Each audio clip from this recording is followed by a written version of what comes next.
ಇವರಿಗೆಲ್ಲ ನಮಸ್ಕಾರಗಳು. ಶ್ರೀನಿವಾಸೇತಿ ಶ್ರೇಷ್ಠದಯಾ ಪಾತ್ರಂ ಗುಣಾನ್ವಿತಃ ಕೌಶಿಕೋನಂತರಂಗಾರ್ಯಶ್ರೀಂ ವಿಜೇತಾಂ ಭುವಿ ಯಸ್ತಾತ್ಮೀಯಭರಂ ವರಪ್ರದ ಗುರೌ ವೈರಾಗ್ಯಭಾಗ್ಯೋ ರಥೌ ವೇದಾಂತಾಮೃತಸಾರವಂತಮನಘಾತ್ ಶ್ರೀ ಶ್ರೀನಿವಾಸಾದ್ ಗುರೋಃ ಶ್ರೀಶೈಲಾನ್ವಯಕೌಸ್ತುಭಸ್ಥಿತನಿಯಂ ಶ್ರೇಯೋನಿಧೇ ಶ್ರೀನಿಧೇಃ ವಂದೇ ಸಾಧುಕಟಾಕ್ಷರೇಣಿನಿಲಯಂ ಶ್ರೀಕೃಷ್ಣಸದ್ದೇಶಿಕಂ ಶ್ರೀವಾಸರಂಗಪರಕಾಲमुनित्रयाप्तलक्ष्मात्मरक्षणेति त्वैगागमान्तम् आचार्यभक्तिपरिपूतमनर्घशीलं गोपालदेशिकमुनिं गुरुमाश्रयामः. नारायणाख्येतिराजपदाब्जभृङ्गश्रीवासयोगिगुरुणार्पितपारमीशे भक्त्यादिपूर्णवरदारिकृपात्तचिह्नं श्रीश्रीनिवासमुनिवर्यमहं प्रपद्ये. श्रीनारायणयोगीन्द्रवरदारिकृपा श्रेयं रङ्गेशपादविनतं श्रीनिवासमुनिं भजे. श्रीमान् वेङ्कटनाथार्य कवितार्किककेसरी वेदान्ताचार्यवर्यो मे सन्निधत्तां सदा हृदि यो नित्यमच्युतपदाम्बुजयुग्मरुक्मं व्यामोहतस्तरितराणि जनाय मेने अस्मद्गुरोर्भगवतोऽस्य दैकसिन्धो रामानुजस्य चरणौ शरणं प्रपद्ये. विगाहे अमुनं तीर्थं साधु वृन्दावने स्थितं निरस्तजिह्मगस्पर्शेत् कृष्णकृतादरः नाथेन मुनिनाथेन भवेयं नाथवानहं यस्य नैगमिकं तत्त्वं हस्तामलगताङ्गतं यस्य सारस्वतस्रोतो कुलामोदवासितं दीनां विषमायालं शठारिं तमुपास्महे वन्दे वैकुण्ठसेनान्यं देवं सूत्रवतीसकं यद्वेत्र शिखरस्पन्दे विश्वमेतद्व्यवस्थितं सह धर्मचरीं शौरेः सम्मन्त्रितजगद्धिताम् अनुग्रहमयीं वन्दे नित्यमज्ञातनिग्रहां कमप्याद्यं गुरुं वन्दे कमलाग्रहमेधिनं प्रवक्ता छन्दसां वक्ता पञ्चरात्रस्य स्वयं वसुदेवसुतं देवं कंसचाणूरमर्दनं देवकी परमानन्दं कृष्णं वन्दे जगद्गुरुं पार्थाय प्रतिबोधितां भगवता नारायणेन स्वयं व्यासेन ग्रथितां पुराणमुनिना मध्ये महाभारतम् अद्वैतामृतवर्षिणीं भगवतीमष्टादशाध्यायिनीं अम्ब त्वामनुसन्दधामि भगवद्गीते भवद्वेषिणीं यत्पदाम्भोरोध्यानविध्वस्ता शेषकल्मषः वस्तुतामुपयातोऽहं यामुनेयं नमामि तम् यदि परिपुडोद्गीतानामदर्शयदञ्जसा निगमपरिषन्नेदीयां संनिरामयमाशयम् जननपदवी यातायातश्रमापहरां धियं जनेतु समे देवः श्रीमान् धनञ्जय सारथिः.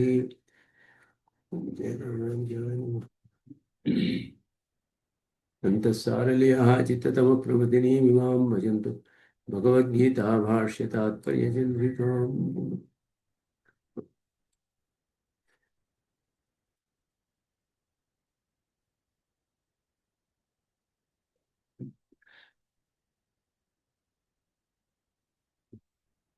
ಇವತ್ತಿನಿಂದ ನಮ್ಮ ಝೂಮ್ ಲಿಂಕ್ ಬದಲಾಗಿದೆ. ಎಲ್ಲರೂ ಅದನ್ನ ಹಳೆಯ ಸಬ್ಸ್ಕ್ರಿಪ್ಷನ್ ಮುಗಿದಿದ್ದರಿಂದ ಹೊಸದಾಗಿ ಶ್ರೀ ವೈಷ್ಣವ ಸೇವಾ ಸಭಾದವರು ಹೊಸದಾಗಿ ಸಬ್ಸ್ಕ್ರೈಬ್ ಮಾಡಿದ್ದಾರೆ. ಅದರಿಂದ ಆ ಲಿಂಕನ್ನು ಇನ್ಮೇಲೆ ಎಲ್ಲ ಕ್ಲಾಸ್ಗೂ ಇದನ್ನೇ ಉಪಯೋಗಿಸ್ಬೇಕು.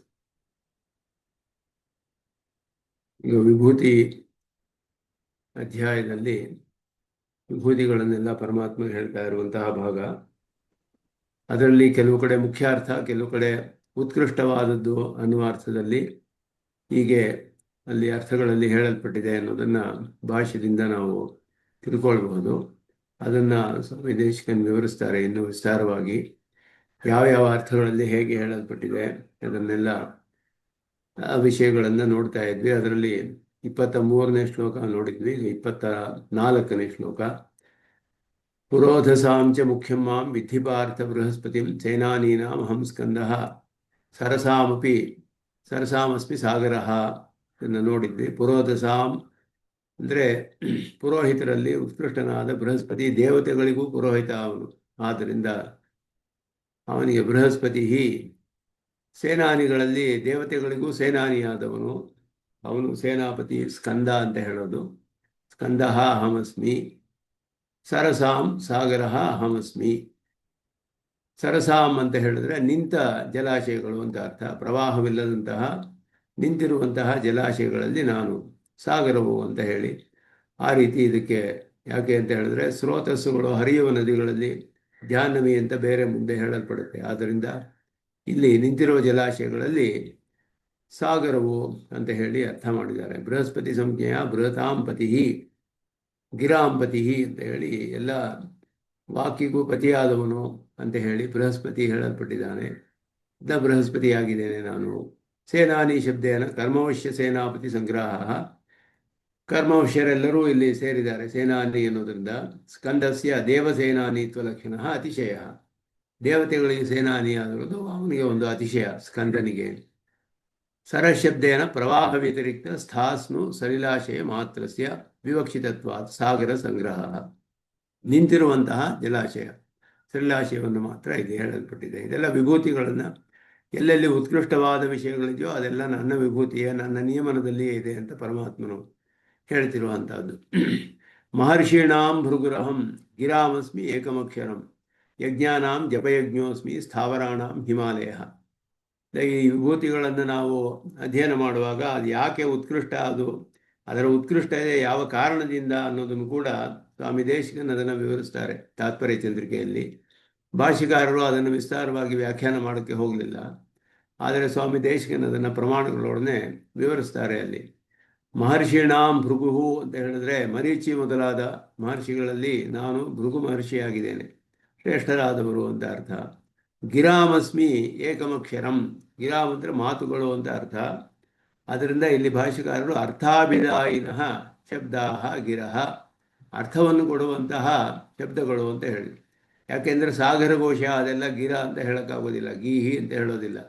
ಗಿರಾಮ್ ಅಂತ ಹೇಳಿದ್ರೆ ಅರ್ಥಾಭಿದಾಯಿ ಶಬ್ದಗಳು ಅಂತ ಹೇಳಲ್ಪಡುವಂತಹದ್ದು. ಅದರಲ್ಲಿ ನಾನು ಏಕಾಕ್ಷರ ಅಂತ ಹೇಳಿದಾಗ ತಾಸಾಂ ಏಕಂ ಅಕ್ಷರಂ ಪ್ರಣವಃ ಅಹಮಸ್ಮಿ, ಅವುಗಳಲ್ಲಿ ಪ್ರಣವವು ನಾನೇ ಆಗಿದ್ದೇನೆ ಅಂತ ಹೇಳಿ. ಯಜ್ಞಾನಾಂ ಉತ್ಕೃಷ್ಟ ಜಪಯಜ್ಞ ಅಸ್ಮಿ, ಇದೆಲ್ಲ ಕೂಡ ಯಾಕೆ ಉತ್ಕೃಷ್ಟವಾದದ್ದು ಅದಕ್ಕೆ ಪ್ರಮಾಣಗಳನ್ನೆಲ್ಲ ಸ್ವಾಮಿ ದೇಶಿಕನ್ ತೋರಿಸ್ತಾರೆ. ಯಜ್ಞಗಳಲ್ಲಿ ಉತ್ಕೃಷ್ಟವಾದದ್ದು ಜಪಯಜ್ಞವೇ ಅಂತ ಹೇಳಲ್ಪಟ್ಟಿದೆ, ಅದು ನಾನೇ ಆಗಿದ್ದೇನೆ ಅಂದರೆ ನನ್ನ ವಿಭೂತಿಯೇ. ಪರ್ವತ ಮಾತ್ರಾಣಾಂ ಹಿಮವಾನಹಂ, ಹಿಮವಾನ್ ಅಂತ ಹೇಳೋದ್ರಿಂದ ಶಿಖರಿಣಾಂ ಮೇರುಹು ಅಂತ ಹೇಳೋದ್ರಿಂದ ಶಿಖರಗಳನ್ನುಳ್ಳಂತಹ ಪರ್ವತಗಳು ಸಾಮಾನ್ಯ ಪರ್ವತಗಳು ಅಂತ ಹೇಳಿ ಅದರಲ್ಲಿ ಹಿಮವಾನ್ ನಾನಾಗಿದ್ದೇನೆ. ದೇವರ್ಷೀಣಾಂ ಮುನೀನಾಂ ಇತ್ಯಾದೇಹೇ ವಕ್ಷ್ಯಮಾಣತ್ವಾತ್, ಹತ್ರ ಈ ಮಹರ್ಷೀಣಾಂ ಅಂತ ಹೇಳಿದ್ನ ಮುಂದೆ ದೇವರ್ಷೀಣಾಂ ಅಂತ ಬರುತ್ತೆ, ಮುನೀನಾಂ ಅಂತ ಬರುತ್ತೆ. ಆದ್ದರಿಂದ ಮುನಿ, ದೇವರ್ಷಿ, ಮಹರ್ಷಿ ಈ ಶಬ್ದಗಳಿಗೆಲ್ಲ ಬೇರೆ ಬೇರೆ ಅರ್ಥ ಹೇಳಬೇಕು, ಎಲ್ಲಿಯೂ ಪುನರುಕ್ತಿ ಇಲ್ಲ ಅನ್ನೋದರಿಂದ ಸ್ವಲ್ಪ ವ್ಯತ್ಯಾಸ ಮಾಡಿ ಅರ್ಥಗಳನ್ನು ಹೇಳಬೇಕಿಲ್ಲಿ. ಆದ್ದರಿಂದ ಇಲ್ಲಿ ಮಹರ್ಷಿಣಾಂ ಅಂತ ಹೇಳಿದ್ರೆ ಮಹತ್ವ ವಿಶಿಷ್ಟವಾದ ಋಷಿಗಳು ಅಂತ ಹೇಳೋದ್ರಿಂದ ಮಹತ್ ಶಬ್ದೇನ ವಿಶೇಷಣಾಚ ಮಹರ್ಷಿಣಾಮಿತಿ ಋಷಿಗಣ ವಿಶೇಷೋ ವಿವಕ್ಷಿತ. ಮರೀಚಿ ಮೊದಲಾದ ಋಷಿಗಣಗಳಲ್ಲಿ ನಾನು ಭೃಗುವಾಗಿದ್ದೇನೆ ಅಂತ ಹೇಳಿ ಆ ರೀತಿ ಅರ್ಥವನ್ನು ಮಾಡ್ತಾರೆ. ಅಲ್ಲಿ ಸ್ವಲ್ಪ ವ್ಯತ್ಯಾಸವನ್ನು ಹೇಳಿ ಅರ್ಥವನ್ನು ಮಾಡಬೇಕು ಅಂತ ಹೇಳಿ. ಗಿರಾಮಿತಿನ ಶಬ್ದ ಮಾತ್ರ ವಿವಕ್ಷಿತಂ. ಗಿರಾಮ್ ಅಂದರೆ ಬರೀ ಸಾಮಾನ್ಯವಾದ ಶಬ್ದ ಅಂತ ಅರ್ಥ ಅಲ್ಲ, ಅರ್ಥವನ್ನು ಕೊಡುವಂತಹ ಶಬ್ದಗಳು. ಅದಕ್ಕೆ ಇಲ್ಲಿ ಹೇಳ್ತಾರೆ ಸ್ವಾಮಿ ದೇಶಿಕನ್, ಸಮುದ್ರ ಘೋಷಾದಿಷು ತತ್ ಪ್ರಯೋಗ ಅಭಾವಾತ್.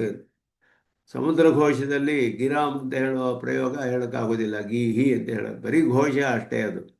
ಆದ್ದರಿಂದ ಅತಯೇವ ನ ಅಕ್ಷರ ಮಾತ್ರ, ಕೇವಲ ಅಕ್ಷರ ಮಾತ್ರ ಅಂತ ಅಲ್ಲ ಇಲ್ಲಿ. ಅಕ್ಷರಾಣಾಂ ಅಕಾರೋಸ್ಮಿ ಇತಿ ಪೃಥಗ್ ವಕ್ಷ್ಯಮಾಣತ್ವಾಚ. ಕೇವಲ ಅಕ್ಷರ ಅಂತ ಹೇಳಿದ್ರೆ ಮುಂದೆ ಅಕ್ಷರಾಣಾಂ ಅಕವರೋಸ್ಮಿ ಅಂತಲೂ ಹೇಳ್ತಾ ಇದ್ದಾನೆ ಕೃಷ್ಣನು. ಆದ್ದರಿಂದ ಕೇವಲ ಅಕ್ಷರವೂ ಅಲ್ಲ, ಕೇವಲ ಘೋಷವೂ ಅಲ್ಲ, ಅರ್ಥವನ್ನು ಕೊಡುವಂತಹ ಅಕ್ಷರವು ಏಕಾಕ್ಷರ ಅಂತ ಹೇಳೋದ್ರಿಂದ ಏಕಂ ಅಕ್ಷರಂ ಇತಿ ಅಪಿ ಅಕಾರ ವ್ಯತಿರಿಕ್ತ ವಿಷಯಂ. ಏಕಂ ಅಕ್ಷರಂ ಅಂತ ಹೇಳಿರೋದು ಇಲ್ಲಿ ಅಕಾರಕ್ಕಿಂತ ಬೇರೆಯಾದದ್ದು.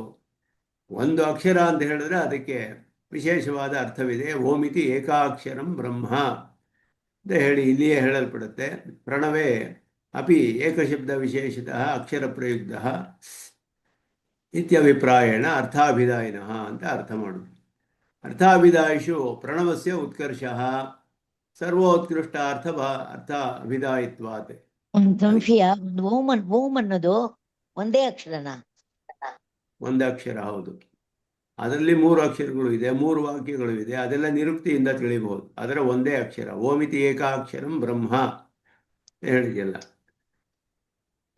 ಅಂದ್ರೆ ಓಂ ಅಂದ್ರೆ ಅನುಸ್ವರನು ಸೇರಿದೆಯಲ್ಲ ಅನ್ನೋದಕ್ಕೋಸ್ಕರ ಕೇಳಿದೆ. ಎಲ್ಲ ಸೇರಿ ಒಂದೇ ಅಕ್ಷರನೇ ಅದು, ಒಂದೇ ಅಕ್ಷರನೇ ಅದು. ಅದು ಅರ್ಧ ಮಾತ್ರ ಇರುತ್ತೆ ಆ ಕಡೆಯಲ್ಲಿ ಅಷ್ಟೇ, ಅದೆಲ್ಲ ಸೇರಿ ಒಂದಕ್ಷರವೇ. ಆದ್ದರಿಂದ ಇಲ್ಲಿ ಸರ್ವೋತ್ಕೃಷ್ಟ ಅರ್ಥ ಹೇಳಿರೋದು ಪ್ರಣವದಿಂದ ಸರ್ವೋತ್ಕೃಷ್ಟವಾದ ಅರ್ಥವು ಹೇಳಲ್ಪಡುತ್ತೆ, ಪರಬ್ರಹ್ಮನೇ ಹೇಳಲ್ಪಟ್ಟಿದ್ದಾನೆ. ಆದ್ದರಿಂದ ಅಲ್ಲಿ ಹೇಳುವಾಗ ಯಾರು ನಾನು ನನ್ನ ಪರಮಾತ್ಮನ ವಿಷಯ ಹೇಳುವಾಗ ಓಮಿತ್ಯೇತತ್ ಅಂತಾನೆ ಕಠೋಪನಿಷತ್ತಿನಲ್ಲಿ ಹೇಳಲ್ಪಟ್ಟಿದೆ, ಓಮಿತ್ಯೇತತ್ ಅಂತ ಹೇಳಿ. ಆದ್ದರಿಂದ ಎಲ್ಲ ನನ್ನನ್ನು ತಿಳಿಸುವಂತಹ ಅಕ್ಷರವು ಅದೇ ಪ್ರಣವ ಅಂತ ಹೇಳಿ ಅದು ಓಂ ಅಂತಾನೆ ಹೇಳಲ್ಪಟ್ಟಿದೆ. ಆದ್ದರಿಂದ ಎಲ್ಲ ಉತ್ಕೃಷ್ಟವಾದ ಅರ್ಥ ಬ್ರಹ್ಮವನ್ನೇ ತಿಳಿಸುತ್ತೆ. ಆದ್ದರಿಂದ ಅದಕ್ಕೆ ಶ್ರೇಷ್ಠತೆ. ಅದಕ್ಕೆ ಹೇಳ್ತಾರೆ ಶಂಕುನ ಪರ್ಣಾನಾಮಿವ ಸರ್ವಾಸಾಂ ವಾಚಾಂ ಪ್ರಣವೇನ ಸಂತೃಣ್ಣತ್ವಂ. ಇಲ್ಲಿ ಕಾಠೋಪನಿಷತ್ತಿನ ಛಾಂದೋಗ್ಯೋಪನಿಷತ್ತಿನಲ್ಲಿ 2ನೇ ಅಧ್ಯಾಯದಲ್ಲಿ ಬರುತ್ತೆ. ಅಲ್ಲಿ ಪ್ರಣವದ ವಿಷಯ ಪ್ರಶಂಸೆ ಮಾಡುವಾಗ ಆಗ ಒಂದು ಅಲ್ಲಿ ವಾಕ್ಯವಿದೆ, ತದ್ಯಥ ಶಂಕುನ ಸರ್ವಾಣಿ ಪರ್ಣಾನಿ ಸಂತೃಣ್ಣ ಏವಮೇಕ ಏವಂ ಓಂಕಾರೇಣ ಸರ್ವಾವಾಕ್ ಸಂತೃಣ್ಣ. ಸಂತೃಣ್ಣ ಅಂದರೆ ಹಿಡಿಯಲ್ಪಟ್ಟಿದೆ ಅಂತ, ಎಲ್ಲ ಹಿಡ್ಕೊಂಡಿರುವಂತಹದ್ದು. ಒಂದು ಕಡ್ಡಿ ಮಧ್ಯದಲ್ಲಿ ಎಲೆಗಳೆಲ್ಲವನ್ನು 2 ಕಡೆನೂ ಎಲೆಗಳಿರುತ್ತೆ, ಮಧ್ಯದಲ್ಲಿ ಒಂದು ಕಡ್ಡಿ ಇರುತ್ತೆ, ಆ ಕಡ್ಡಿ ಎಲೆಗಳನ್ನೆಲ್ಲ ಹಿಡಿದು ನಿಲ್ಲಿಸ್ಕೊಂಡಿದೆಯಲ್ಲ, ಆ ರೀತಿ ಎಲ್ಲವನ್ನು ಕೂಡ ಪ್ರಣವವು ಹಿಡಿದು ನಿಲ್ಲಿಸಿದೆ ಅಂತ ಹೇಳಿ ಪ್ರಣವದಲ್ಲಿ ಆ ಅರ್ಥವನ್ನು ಹೇಳಲ್ಪಟ್ಟಿದೆ, ಎಲ್ಲ ಸೇರಿಸಲ್ಪಟ್ಟಿದೆ ಅಂತ ಹಿಡಿದು ನಿಲ್ಲಿಸಲ್ಪಟ್ಟಿದೆ ಅಂತ ಹೇಳಿ ಅದೇ ಶ್ರುತಿಯಲ್ಲಿಯೇ ಹೇಳಿರುವಂತಹ ವಿಷಯ ಇದು. ಇತಿ ಶ್ರುತೇಶ್ಚ ಅಂತ ಹೇಳಿದ್ರು. ತದ್ಯತಾ ಶಂಕುನ ಸರ್ವಾಣಿ, ಕಡ್ಡಿಯ ಶಂಕು ಅಂದರೆ ಒಂದು ಕಡ್ಡಿ, ಸರ್ವಾಣಿ ಪರ್ಣಾನಿ ಸಂತೃಣ್ಣ ತಥಾ ಓಂಕಾರೇಣ ಅಂತಲೇ ಅಲ್ಲಿ ಸ್ಪಷ್ಟವಾಗಿ ಹೇಳಿದೆ. ಸರ್ವಾವಾಕ್ ಸಂತೃಣ್ಣ, ಎಲ್ಲ ವಾಕು ಕೂಡ ಹಿಡಿದು ನಿಲ್ಲಿಸಲ್ಪಟ್ಟಿದೆ. ಆದ್ದರಿಂದ ಅದಕ್ಕೆ ಒಂದು ಉತ್ಕೃಷ್ಟತೆ ಪ್ರಣವಕ್ಕೆ ಅಂತ ಹೇಳಿ ಯಜ್ಞೇಶು ಜಪಯಜ್ಞಸ್ಯ ಪ್ರಾಶಸ್ತ್ಯಂ ಅನ್ಯತ್ರ ಸಿದ್ಧಂ. ಯಜ್ಞಗಳಲ್ಲೆಲ್ಲ ಜಪಯಜ್ಞವೇ ಪ್ರಶಸ್ತವಾದುದು ಅನ್ನೋದು ಸ್ಪಷ್ಟವಾಗಿ ಹೇಳಲ್ಪಟ್ಟಿದೆ. ಮನುಸ್ಮೃತಿಯಲ್ಲಿ ವಿಧಿಯಜ್ಞಾತ್ ಜಪಯಜ್ಞ ವಿಶಿಷ್ಟ ದಶಭಿರ್ಗುಣೈ ಅಂತ ಹೇಳಲ್ಪಟ್ಟಿದೆ. ಉಪಾಂಶು ಸ್ಯಾತ್ ಶತಗುಣ ಸಾಹಸ್ರೋ ಮಾನಸ ಸ್ಮೃತ ಅಂತ ಹೇಳಿ ಅದರಲ್ಲಿ ಮನುಸ್ಮೃತಿಯಲ್ಲಿ ಹೇಳಲ್ಪಟ್ಟಂತಹ ವಿಷಯ. ಅಲ್ಲಿ ಹೇಳುವಾಗ ಯಾವ ಯಜ್ಞಗಳು ಯಾವ್ದು ಶ್ರೇಷ್ಠ ಅಂತ ಹೇಳಿದ್ರೆ ಹೇಳುವಾಗ ವಿಧಿಯಜ್ಞಾತ್ ಜಪಯಜ್ಞ. ವಿಧಿಯಜ್ಞ ಅಂದರೆ ಹವಿಸುಗಳನ್ನೆಲ್ಲ ಸಮರ್ಪಣೆ ಮಾಡುವಂತಹ ಯಜ್ಞಗಳು, ಅದಕ್ಕಿಂತ ಜಪಯಜ್ಞವು 10 ಭಾಗ ಉತ್ಕೃಷ್ಟವಾದದ್ದು. ಅದಕ್ಕಿಂತ ಉಪಾಂಶು ಸ್ಯಾತ್ ಶತಗುಣ. ಜಪಯಜ್ಞ ಅಂದರೆ ಗಾಯತ್ರಿ ಮೊದಲಾದ ಮಂತ್ರಗಳನ್ನು ಹೇಳಿಕೊಂಡು ಮಾಡುವಂಥದ್ದು ಜೋರಾಗಿ. ಉಪಾಂಶು ಅಂದರೆ ಬರೀ ತುಟಿಯನ್ನು ಮಾತ್ರ ಅಲ್ಲಾಡಿಸಿ ಮಾಡುವಂಥದ್ದು, ಮೆಲ್ಲಗೆ ಹೇಳುವ ಸ್ವರದಲ್ಲಿ. ಅದಕ್ಕೂ ಅದು 100 ಪಾಲು ಶ್ರೇಷ್ಠವಾದದ್ದು. ಉಪಾಂಶು ಸ್ಯಾತ್ ಶತಗುಣ. ಸಾಹಸ್ರೋ ಮಾನಸ ಸ್ಮೃತಃ, ಮಾನಸವಾಗಿ ಮಾಡೋದು 1000 ಪಾಲು ಶ್ರೇಷ್ಠವಾದದ್ದು ಅಂತ ಮನುಸ್ಮೃತಿಯಲ್ಲಿ ಹೇಳಿರುವ ಪ್ರಮಾಣವನ್ನು ತೆಗಿತಾರೆ. ಜಪಯಜ್ಞಕ್ಕೆ ಯಾಕೆ ಶ್ರೇಷ್ಠತೆ ಅಂತ ಹೇಳಿ. ಹಾಗೆಯೇ ಕುರ್ಯಾತ್ ಘೃತಪಶುಂ ಸಂಖ್ಯೆ ಕುರ್ಯಾತ್ ಪೃಷ್ಠಪಶುಂ ತಥಾ ನತ್ವೇವತು ವೃಥಾ ಹಂತುಂ ಪಶುಮಿಚ್ಛೇತ್ ಕಥಂಚನ ಪಶುಯಜ್ಞೈ ಕಥಂ ಹಿಂಸ್ರೈ ಮಾದೃಶೋ ಎಷ್ಟುಮರ್ಹತಿ. ಹಿಂಸಾತ್ಮಕವಾದ ಯಜ್ಞಗಳನ್ನು ಅನೇಕ ಕಡೆ ಮಾಡಬೇಕಾಗಿಲ್ಲ ಅಂತ ಹೇಳಲ್ಪಟ್ಟಿದೆ. ವೇದದಲ್ಲಿ ವಿಧಿಸಿರೋದ್ರಿಂದ ಅದಕ್ಕೆ ಏನು ದೋಷವಿಲ್ಲ, ಅದಕ್ಕೆ ಪ್ರತ್ಯವಾಯವಿಲ್ಲ ಮಾಡಿದ್ರು. ಆದರೆ ಅದಕ್ಕಿಂತ ಪಿಷ್ಟಪಶು ಯಾಗ ಅಂತ ಬಂತು. ಆಮೇಲೆ ಒಂದು ಪಿಷ್ಟಪಶು ಅಂತ ಹೇಳಿದ್ರೆ ಹಿಟ್ಟಿನಿಂದಲೇ ಆ ಪಶುವಿನ ಆಕಾರ ಮಾಡಿ ಅದನ್ನು ಸಮರ್ಪಣೆ ಮಾಡೋದು, ಆ ರೀತಿ ಅದಕ್ಕೆ ಪಿಷ್ಟಪಶು ಯಾಗ ಅಂತ ಹೆಸರು. ಆದ್ದರಿಂದ ಅದನ್ನು ಮಾಡಬೇಕು ಅಂತ ಹೇಳಿ ಪಶುವನ್ನು ಹಿಂಸೆ ಮಾಡಬಾರ್ದು ಅಂತ ಮನುಸ್ಮೃತಿಯಲ್ಲಿ ಒಂದು ಪ್ರಮಾಣವಿದೆ. ಹಾಗೆಯೇ ಪಶುಯಜ್ಞೈ ಕಥಂ ಹಿಂಸ್ರೈ ಮಾದೃಶೋ ಎಷ್ಟು ಮರತಿ, ಇದೆಲ್ಲ ಪ್ರಮಾಣಗಳು. ಹಿಂಸಾತ್ಮಕೈಸ್ತು ಕಿಂ ತಸ್ಯ ಯಜ್ಞೈ ಕಾರ್ಯ ಮಹಾತ್ಮನಃ ಪ್ರಸ್ವಾಪೇ ಚ ಪ್ರಬೋಧೇ ಚ ಪೂಜಿತೋ ಏನ ಕೇಶವ. ಮಹಾತ್ಮರುಗಳು ಭಕ್ತರು ಮಲಗಿರುವಾಗಲೂ ಎದ್ದಿರುವಾಗಲೂ ಎಲ್ಲ ಸಮಯದಲ್ಲಿಯೂ ಕೂಡ ಪರಮಾತ್ಮನ ಧ್ಯಾನದಲ್ಲೇ ಇರುವಾಗ ಹಿಂಸಾತ್ಮಕದ ಯಜ್ಞಗಳನ್ನು ಯಾಕೆ ಮಾಡಬೇಕು, ಅವ್ರಿಗೇನು ಬೇಕಾಗಿದೆ ಅದನ್ನು ಮಾಡಿ ಅಂತ ಒಂದು ವಾಕ್ಯ. ಹೀಗೆ ಈ ಪ್ರಮಾಣಗಳಿಂದ ಏನು ತಿಳಿಯುತ್ತೆ ಅಂದರೆ ಜಪಯಜ್ಞವು ಶ್ರೇಷ್ಠವಾದದ್ದು ಅನ್ನೋದು ಸ್ಪಷ್ಟವಾಗಿ ತಿಳಿದು ಬರುತ್ತೆ. ಇತ್ಯಾದಿ ವಚನ ಬಲಾತ್ ಅಹಿಂಸಾತ್ಮಕ ಯಜ್ಞ ಅನರ್ಹಾಣಂ ಹಿಂಸಾತ್ಮಕ ಯಜ್ಞ ಅನುಜ್ಞಾನಂ ಅಂತ ಹೇಳೋದು. ಅಹಿಂಸಾತ್ಮಕದ ಯಜ್ಞಕ್ಕೆ ಯಾರಿಗೆ ಅರ್ಹತೆ ಇಲ್ಲವೋ ಅವರು ಬೇಕಾದರೆ ವೇದದಲ್ಲಿ ಹೇಳಿರುವ ಹಿಂಸಾತ್ಮಕ ಯಾಗಗಳನ್ನು ಮಾಡಬಹುದು. ಇದನ್ನು ಮಾಡೋಕ್ಕೆ ಅರ್ಹತೆ ಇರೋರು ಜಪಯಜ್ಞವನ್ನೇ ಮಾಡಬೇಕು, ಜಪಯಜ್ಞಕ್ಕೆ ಅರ್ಹತೆ ಇರುವವರು ಜಪಯಜ್ಞನೇ ಮಾಡಬೇಕು ಅಂತ ಹೇಳಲ್ಪಟ್ಟಿದೆ. ಅದನ್ನು ಸ್ವಾಮಿ ದೇಶಿಕನು ಹೇಳ್ತಾರೆ ಇಲ್ಲಿ ಆ ರೀತಿ. ಅದಕ್ಕೆ ಶ್ರೇಷ್ಠತೆ ಅಂತ ಹೇಳಿಬಿಟ್ಟು ತತ್ರಾಪಿ ವಿಧಿತಃ ಪ್ರವೃತ್ತೇಃ ಅಪಕಾರ ಅನಭಿಸಂಧಾನಾತ್. ವಿಧಿ ಬಲವಾಗಿ ವಿಧಿಯ ಬಲದಿಂದ ಅದು ಪ್ರವೃತ್ತವಾದರೆ ಅಪಕಾರದ ಒಂದು ಇಚ್ಛೆಯೇ ಇಲ್ಲದೆ ಇರೋದರಿಂದ ಉಪಕಾರ ಶ್ರುತೇ ದೇವತಾ ಪ್ರೀಣನತ್ವಾಚ ನ ಪ್ರತ್ಯವಾಯ. ಆದ್ದರಿಂದ ಅಲ್ಲಿಯೂ ಕೂಡ ತತ್ರಾಪಿ ಅಂತ ಹೇಳಿದ್ರು. ತತ್ರಾಪಿ ಅಂದರೆ ಹಿಂಸಾ ಯಜ್ಞಗಳಲ್ಲಿ ವಿಧಿತಃ ಪ್ರವೃತ್ತೆ, ವೇದದಲ್ಲಿ ವಿಧಿಸಿರೋ ಹಾಗೆ ನಾವು ಮಾಡಿದ್ರೆ ಅಪಕಾರ ಮಾಡಬೇಕು ಅನ್ನೋ ದೃಷ್ಟಿಯಿಂದ ಆ ಯಜ್ಞಗಳನ್ನು ಯಾರು ಮಾಡೋದಿಲ್ಲ. ಉಪಕಾರವು ಆಗುತ್ತೆ ಅಂತ ಹೇಳೋದ್ರಿಂದ ಆ ಪಶುವು ಕೂಡ ಒಳ್ಳೆಯ ಗತಿ ಬರುತ್ತೆ ಅಂತ ಹೇಳಿ ವೇದ ಮಂತ್ರವೇ ಹೇಳುತ್ತೆ. ಆದ್ದರಿಂದ ದೇವತೆಗಳಿಗೂ ಕೂಡ ಪ್ರೀತಿ ಉಂಟಾಗೋದ್ರಿಂದ ಪ್ರತ್ಯವಾಯವಿಲ್ಲ ಅದರಲ್ಲಿ. ಆದರೆ ಇದಕ್ಕೆ ಅರ್ಹತೆ ಇರೋರು ಜಪಯಜ್ಞಕ್ಕೆ ಅದು ಮಾಡುವುದೇ ಶ್ರೇಷ್ಠ ಅನ್ನೋದು ಇಲ್ಲಿ ಹೇಳ್ತಾ ಇದ್ದಾರೆ. ಫಲದಲ್ಲಿ ಇಚ್ಛೆ ಇರೋರ್ಗಂತೂ ಅದು ಅಲ್ಪ ಸ್ಥಿರವಾಗಿಬಿಡುತ್ತೆ. ಫಲಾರ್ಥಿನ ಅಂತೂ ತತ್ಫಲಂ ಅಲ್ಪಮಸ್ಥಿರಂ ದುಃಖ ಮಿಶ್ರಂಚ. ಸ್ವರ್ಗಾದಿ ಸಾಧನಗಳಿಗೆ ಸುಖಗಳಿಗೆ ಅದು ಕಾರಣವಾಗುತ್ತೆ. ಆ ಯಜ್ಞಗಳಿಂದ ಬರೋ ಫಲಗಳೆಲ್ಲ ಅಲ್ಪ ಅಸ್ಥಿರ. ಫಲಾರ್ಥಿಗಳಿಗೆ ಭಗವದಾರಾಧನ ರೂಪ ಮಾಡಿದ್ರೆ ಮಾಡೋರಿಗೆ ಮಾಡ್ಬೋದು, ಏನು ದೋಷವಿಲ್ಲ.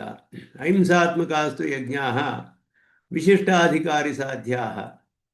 ಹಿಂಸೆ ಮಾಡದೆ ಮಾಡುವಂಥ ಜಪಯಜ್ಞಾದಿಗಳು ವಿಶಿಷ್ಟವಾದ ಅಧಿಕಾರಿಗಳಿಂದ ಮಾಡಲ್ಪಡುತ್ತೆ. ಭಗವತಃ ಅತಿ ಪ್ರೀಣನತ್ವಾತ್, ಪರಮಾತ್ಮನಿಗೆ ಬಹಳ ಪ್ರೀತಿ ಆದ್ದರಿಂದ ಅಂತ ಹೇಳಿ ಅಪವರ್ಗ ಪ್ರತ್ಯಾಸನ್ನ, ಅಪವರ್ಗಕ್ಕೆ ಬಹಳ ಹತ್ತಿರ, ಅದಕ್ಕೆ ಕರ್ಕೊಂಡು ಹೋಗುತ್ತೆ ನಮ್ಮನ್ನ. ಜಪಯಜ್ಞಗಳು ಪರಮಾತ್ಮನ ಧ್ಯಾನ ಎಲ್ಲ ಮಾಡೋದು, ಮಂತ್ರಗಳಿಂದ ಅವನನ್ನು ಧ್ಯಾನ ಮಾಡೋದು, ಆರಾಧಿಸೋದು, ಇದೆಲ್ಲ ಜಪಯಜ್ಞ ಅಂತ ಹೇಳಲ್ಪಟ್ಟಿರೋದಕ್ಕೆ ಒಂದು ಶ್ರೇಷ್ಠತೆ ಇದೆ ಅನ್ನೋದನ್ನು ಇಲ್ಲಿ ಹೇಳ್ತಿದ್ದಾರೆ.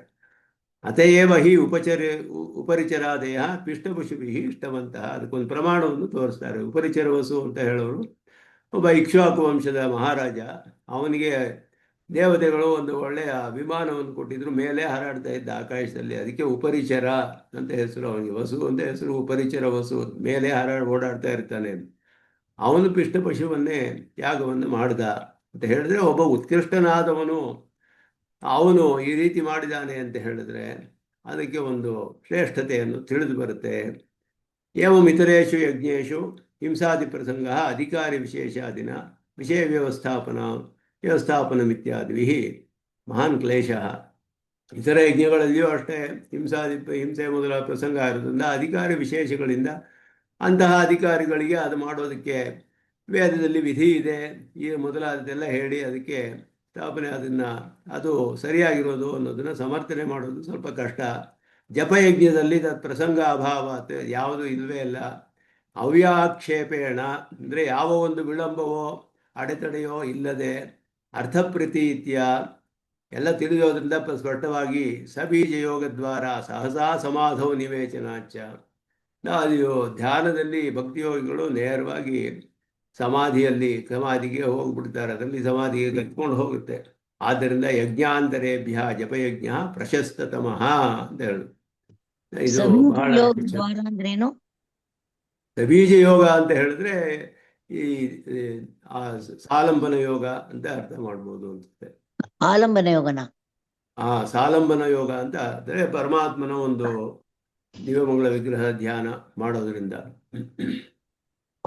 ಅದರ ಮೂಲಕ ಅವರಿಗೆ ಸಮಾಧಿಯಲ್ಲಿ ಅವರು ಸಮಾಧಿಯನ್ನು ಪಡೆದುಕೊಳ್ತಾರೆ. ತಮ್ಮ ಸಹಸಾ ಸಮಾಧೋ ನಿವೇಶನಾಚ ಹೇಳಿದ್ರೆ ಈ ಮಂತ್ರಗಳಿನ ಮೂಲಕ ಅದಕ್ಕೆ ಬೀಜಾಕ್ಷರಗಳೆಲ್ಲ ಇರುತ್ತೆ. ಆ ಬೀಜಾಕ್ಷರಗಳ ಮಂತ್ರಗಳ ಮೂಲಕ ಅವರಿಗೆ ನೇರವಾಗಿ ಪರಮಾತ್ಮನ ಕಷ್ಟ ಮಂತ್ರಗಳಿಂದ.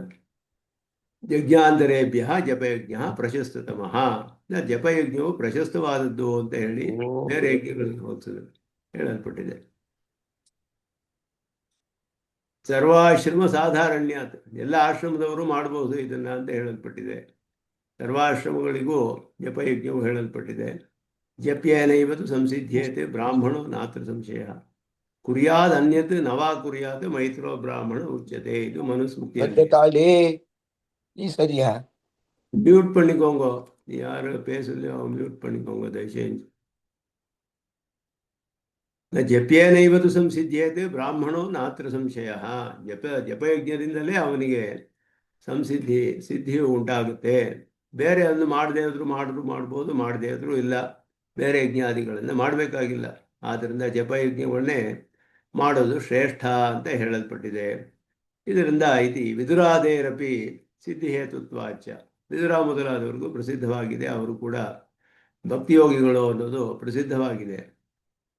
ಪರ್ವತ ವಿಶೇಷಾಣ ಪೂರ್ವಮುಕ್ತತ್ವಾತ್, ಮುಂದೆ ಇದು ಕೇಳುವಾಗ ವೃಕ್ಷಾಣಾಂ ವಕ್ಷ್ಯಮಾಣತ್ವಾಚ ತದುಭಯ ವ್ಯವಚ್ಛೇದಾರ್ಥಂ ಹಿಮವತಃ ಶೈಲರಾಜತ್ವ ಪ್ರಸಿದ್ಧನಿಯೋರೋಧಾರ್ಥಂ ಚ ಪರ್ವತ ಮಾತ್ರಾಣಾಂ ಅಂತ ಹೇಳಿ, ಪರ್ವತಗಳಲ್ಲಿ ಸ್ಥಾವರಾಣಾಂ ಅಂತ ಹೇಳುವಾಗ, ಸ್ಥಾವರ ಅಂತ ಹೇಳಿದ್ರೆ ವೃಕ್ಷವೂ ಹೇಳ್ಬೋದು, ಪರ್ವತವನ್ನು ಹೇಳ್ಬೋದು. ಪರ್ವತಗಳಲ್ಲಿ ಶಿಖರಿಯಾದ ಪರ್ವತ ಮೊದಲು ಹೇಳಿದ್ರು, ಆದ್ದರಿಂದ ಇಲ್ಲಿ ವೃಕ್ಷಗಳು ಕೂಡ ಮುಂದೆ ಹೇಳಲ್ಪಡುತ್ತೆ, ಅಶ್ವತ್ಥ ಅಂತ ಹೇಳಿಬಿಟ್ಟು. ಆದ್ದರಿಂದ ಮುಷಾಕ್ಷಿ ವೃಕ್ಷಗಳ ಅಶ್ವತ್ಥ ಸರ್ವವೃಕ್ಷಾಣ ಮುಂದಿನ ಶ್ಲೋಕದಲ್ಲೇ ಬರುತ್ತೆ.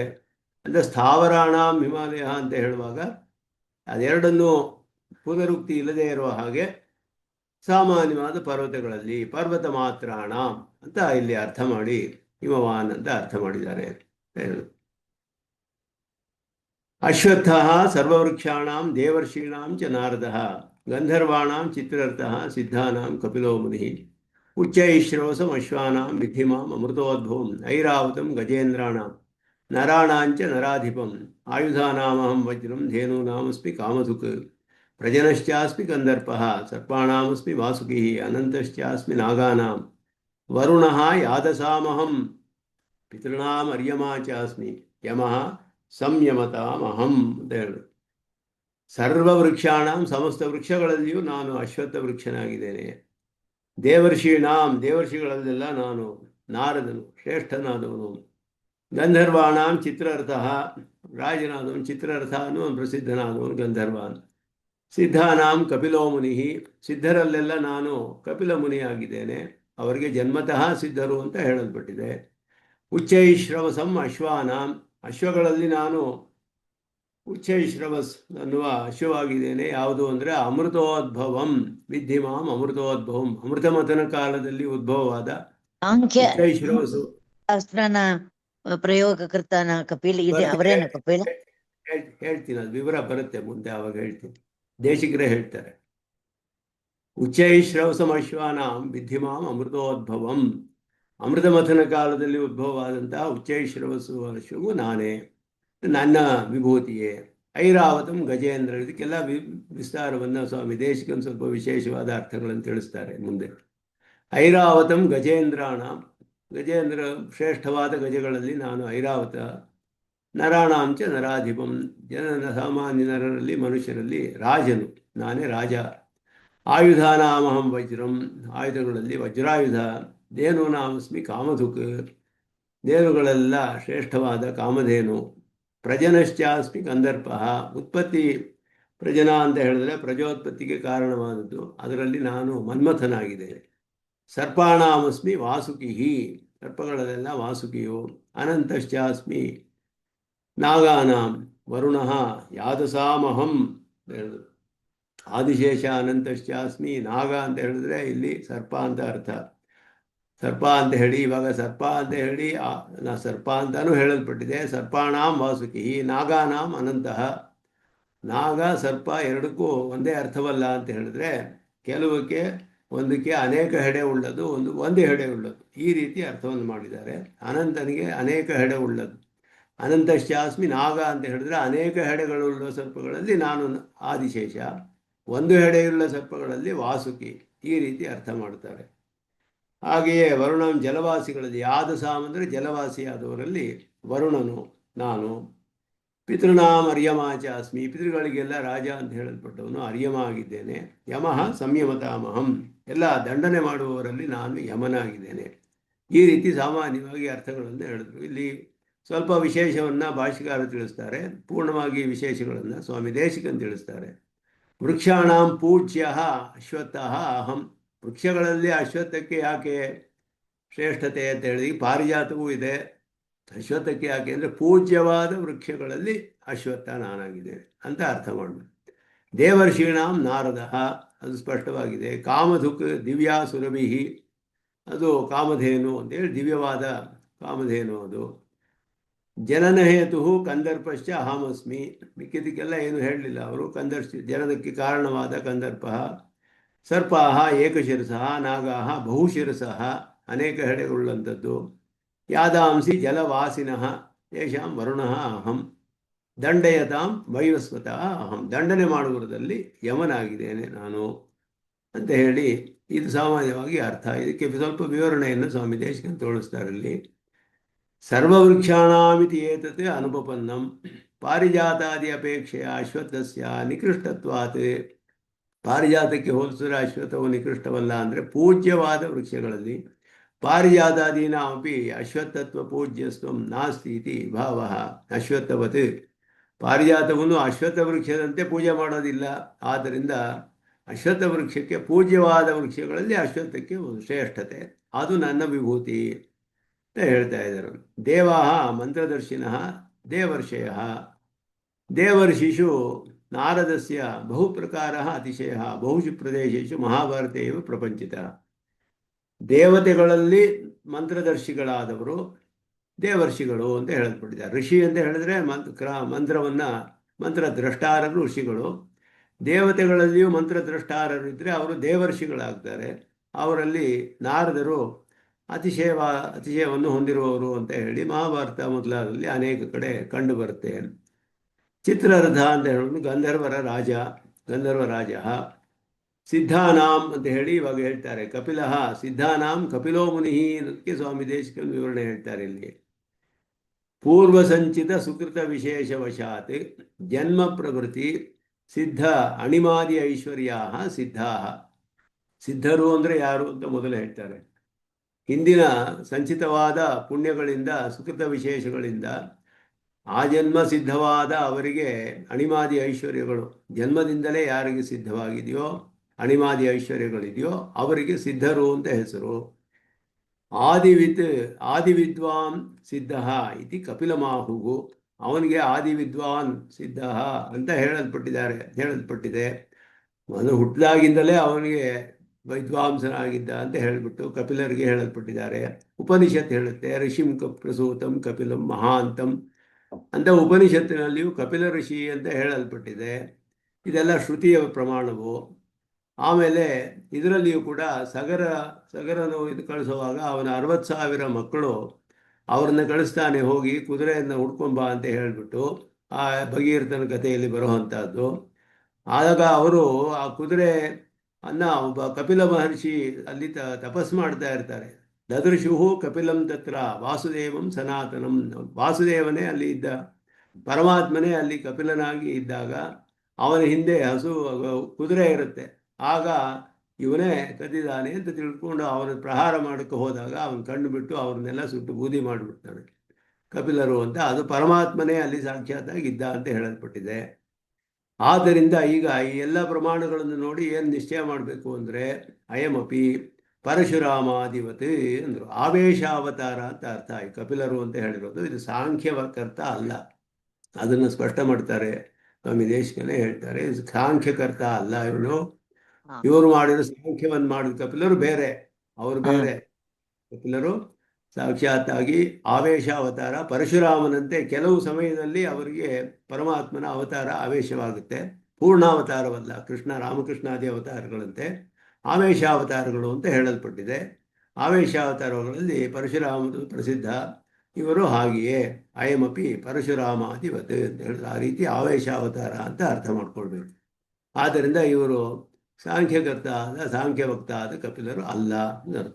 ಭಾಗವತದಲ್ಲಿಯೂ ಬರುತ್ತೆ ಕಪಿಲರು ದೇವಹೂತಿ ಸಂವಾದದಲ್ಲಿ. ಅಲ್ಲಿಯೂ ಹೇಳಿರೋದು ಸಾಂಖ್ಯ ಮತವನ್ನೇ ಹೇಳಿಲ್ಲ. ಅಲ್ಲಿ ಹೇಳಿರೋದು ಗೊತ್ತಾ, ಪರಮಾತ್ಮನ ಅಸ್ತಿತ್ವವನ್ನು ಒಪ್ಕೊಂಡಿರುವ ಮತವನ್ನು ಹೇಳ್ತಾರೆ ದೇವಹೂತಿಗೆ ಕಪಿಲರು. ಆದ್ದರಿಂದ ಅದು ಕೂಡ ಸಾಂಖ್ಯರ ಕಪಿಲರು ಅಲ್ಲ ಅನ್ನೋದು ಸ್ಪಷ್ಟವಾಗಿತ್ತು. ಇಲ್ಲಿ ಅಮೃತೋದ್ಭವಮಿತಿ ಜನ್ಮತಃ ಪ್ರಕರ್ಷ ಸೂಚನೆ. ಇಲ್ಲಿ ಹೇಳುವ ಉಚ್ಚೈಶ್ರವಸಂ ಅಶ್ವಾನಾಂ ವಿಧಿ ಮಾಂ ಅಮೃತೋದ್ಭವಂ. ಅಮೃತೋದ್ಭವಂ ಅಂತ ಹೇಳಿರೋದ್ರಿಂದ ಅಮೃತ ಮಥನ ಕಾಲದಲ್ಲಿ ಹುಟ್ಟಿದ್ದು ಅನ್ನೋದ್ರಿಂದ ಜನ್ಮತಃ ಒಂದು ಪ್ರಕರ್ಷ ಅದಕ್ಕೆ ಇದೆ ಅಂತ ಹೇಳಿ ಅಂತಹ ಕಾಲದಲ್ಲಿ ಹುಟ್ಟಿರುವಂತಹದ್ದು. ಅಮೃತ ಅಂದರೆ ಜಲ ಅಂತ ಅರ್ಥ ಮಾಡ್ಬೋದು. ಮಧ್ಯಮಾನಾವಸ್ಥಾ ಸುಧಾ ಇವ. ಮಧ್ಯಮ ಮಾಡ್ತಾ ಇರುವಾಗ ಇನ್ನೇನು ಮುಂದೆ ಅಮೃತ ಬರುತ್ತೆ, ಆ ಅವಸ್ಥೆಯಲ್ಲಿರುವಂತಹ ಆ ಕ್ಷೀರ ಅದನ್ನೇ ಹೇಳ್ಬೋದು, ಅಮೃತವನ್ನೇ ಹೇಳ್ಬೋದು. ಅಮೃತೋದ್ಭವಂ, ಅಮೃತದಿಂದಲೇ ಉದ್ಭವ ಆದದ್ದು ಅನ್ನೋ ಅರ್ಥ ಬರುತ್ತೆ. ಅಮೃತೋದ್ಭವಂ ಅಂದರೆ ಅಮೃತವು ಇನ್ನೇನು ಬರುತ್ತೆ ಮುಂದೆ, ಅಂತಹ ಸ್ಥಿತಿಯಲ್ಲಿರುವಂತಹದ್ದು ಅನ್ನುವ ಅರ್ಥವನ್ನು ಮಾಡ್ಬೋದು ಅಂತ. ಗಜೇಂದ್ರ ಶಬ್ದೇನ ಆಮೇಲೆ ಐರಾವತಂ ಗಜೇಂದ್ರಾಣಾಂ, ಗಜೇಂದ್ರಕ್ಕೆ ಇಲ್ಲಿ ವಿಶೇಷವಾದ ಅರ್ಥ ಹೇಳ್ತಾರೆ ಸ್ವಾಮಿ ದೇಶಿಕನ್. ಗಜೇಂದ್ರ ಶಬ್ದೇನ ದಿಗ್ಗಜಾಹ ವಿವಕ್ಷಿತಾಹ, ಶ್ರೇಷ್ಠವಾದ ಗಜಗಳು ಅಂದರೆ ದಿಗ್ಗಜಗಳು ಅಂತ ಪ್ರಸಿದ್ಧವಾಗಿದೆ. ಎಲ್ಲ ದಿಕ್ಕುಗಳಲ್ಲಿಯೂ ಅದು ಹೊತ್ತುಕೊಂಡಿದೆ ಭೂಮಿಯನ್ನ ಅಂತ ಹೇಳಲ್ಪಟ್ಟಿದೆ. ಆ ಇವನ್ನ ಸಗರನ ಮಕ್ಕಳೆಲ್ಲ ಅಲ್ಲಿ ನೋಡ್ತಾರೆ ದಿಗ್ಗಜಗಳನ್ನೆಲ್ಲ, ಭೂಮಿಯನ್ನು ಅಗೆದು ಅಡಿಯಲ್ಲಿ ಹೋಗುವಾಗ ಪಾತಾಳಕ್ಕೆ ಕುದುರೆಯನ್ನು ಹುಡ್ಕೊಂಡು ಹೋಗುವಾಗ ಇದೆಲ್ಲ ಬರುತ್ತೆ ವಿಷ್ಣು ಪುರಾಣದಲ್ಲಿ. ಅದರಲ್ಲಿ ಪ್ರಧಾನತೆಯ ದಿಕ್ಪಾಲ ಈಶ್ವರಸ್ಯ ಶಶಿಪತೆ ಔಪವಾಕ್ಯ ಐರಾವತ. ಈ ದಿಗ್ಗಜಗಳಲ್ಲೆಲ್ಲ ದಿಕ್ಪಾಲಕರಿಗೆಲ್ಲ ಈಶ್ವರನಾದವನು. ದಿಗ್ಗಜಗಳು ಇದೆ, ಅದಕ್ಕೆ ದಿಕ್ಪಾಲಕರು ಇದ್ದಾರೆ. ದಿಕ್ಪಾಲಕರಿಗೆ ಈಶ್ವರ ಒಡೆಯನಾದ ಇಂದ್ರ, ಈ ಶಶಿಪತಿ ಅಂದರೆ ಇಂದ್ರ, ಅವನ ವಾಹನ, ಉಪವಾಕ್ಯ ಅಂದರೆ ವಾಹನ ಐರಾವತ.